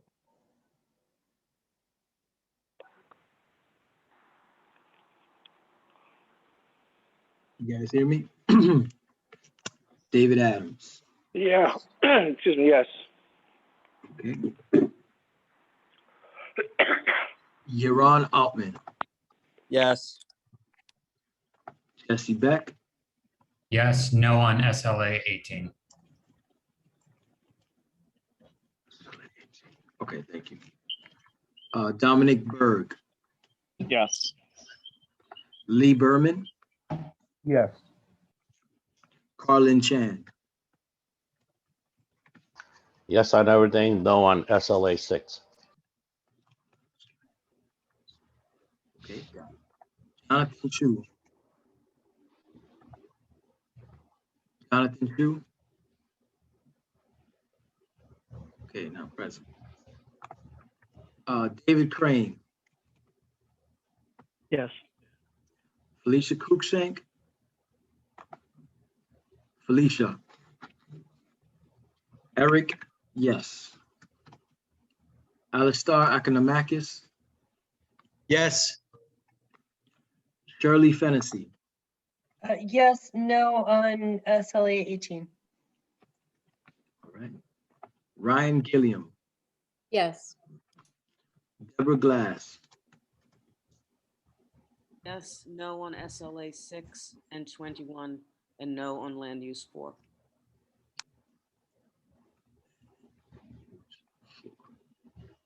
okay, thank you.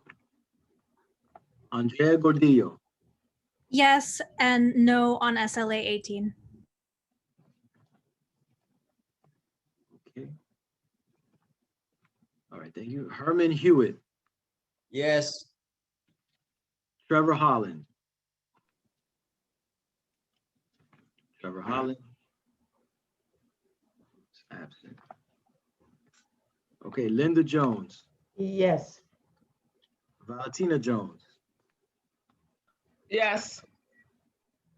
Tatiana Jorio, Yes, but no on SLA item 18. okay. Lisa Kaplan, Yes. Olympia Kazi, Yes, but no on SLA 18. thank you. Michelle Cooper Smith, Yes. May Lee, Oh, yes. Wendy Lee, Yes. okay. Alicia Coleman, Yes, and abstain from item number 18, SLA. David Louis, Yes. okay. Ellen Liu, Yes. Michael Marino, Yes. okay. Alexandra Militano, absent. Okay, Michael Perlis, Yes, but no on SLA number 18. okay. Tariq Ramos, Yes, no on SLA 18. Paul Rangel, Yes. Maris Reyes, Yes. Richard Ropiak, Yes. Tomas Rosa, Yes. Robin Chattel, Yes, abstain on SLA 18. got it. Heidi Schmidt, Yes. Larissa Scheinberg, Yes. Anisha Stephen, No on SLA 18, yes on everything else. okay. Sandra Strother, Sandra, okay, absent. Josephine Velez, Yes. okay. Troy Velez, Yes. all right. Rodney Washington, Yes. Kay Webster, Yes. thank you. Jackie Wong, Yes, except SLA number 18. so that's a no for SLA 18. Yes. Thank you. Ricky Wong, Yes. and then Joseph Kearns, absent. Okay. Okay. Eric, Joe Kearns has resigned. His wife is having a baby, so congratulations to them. Okay, so we'll edit his name out of this. Thank you. All righty, any old business? Any new business? I want to encourage everyone as new business to have, if you are a resident leader or you know of someone that is in need of affordable housing, the Section 8 application deadline has been posted for this Friday, May 28th. So if you know of anyone that is in need of applying for Section 8, this is the opportune time to do so. The application has been frozen for years and now they're reinstating the application. So let's get people into affordable housing. Post-pandemic is coming really quickly, guys. Okay, that all being said, I'd like a motion to adjourn. Oh, and I wish you all a happy Memorial Weekend coming up soon. Happy Motion to Memorial Day. adjourn. Second. Thank you, Richard. Thank you, everyone. Have a Night, wonderful, everybody. wonderful weekend, and do something fun. Good night. Have a good weekend. Good night, good night. Thank Peace all. Thank you. you. Good night. Peace. Good night. Good night. Thank Good you all. Good night.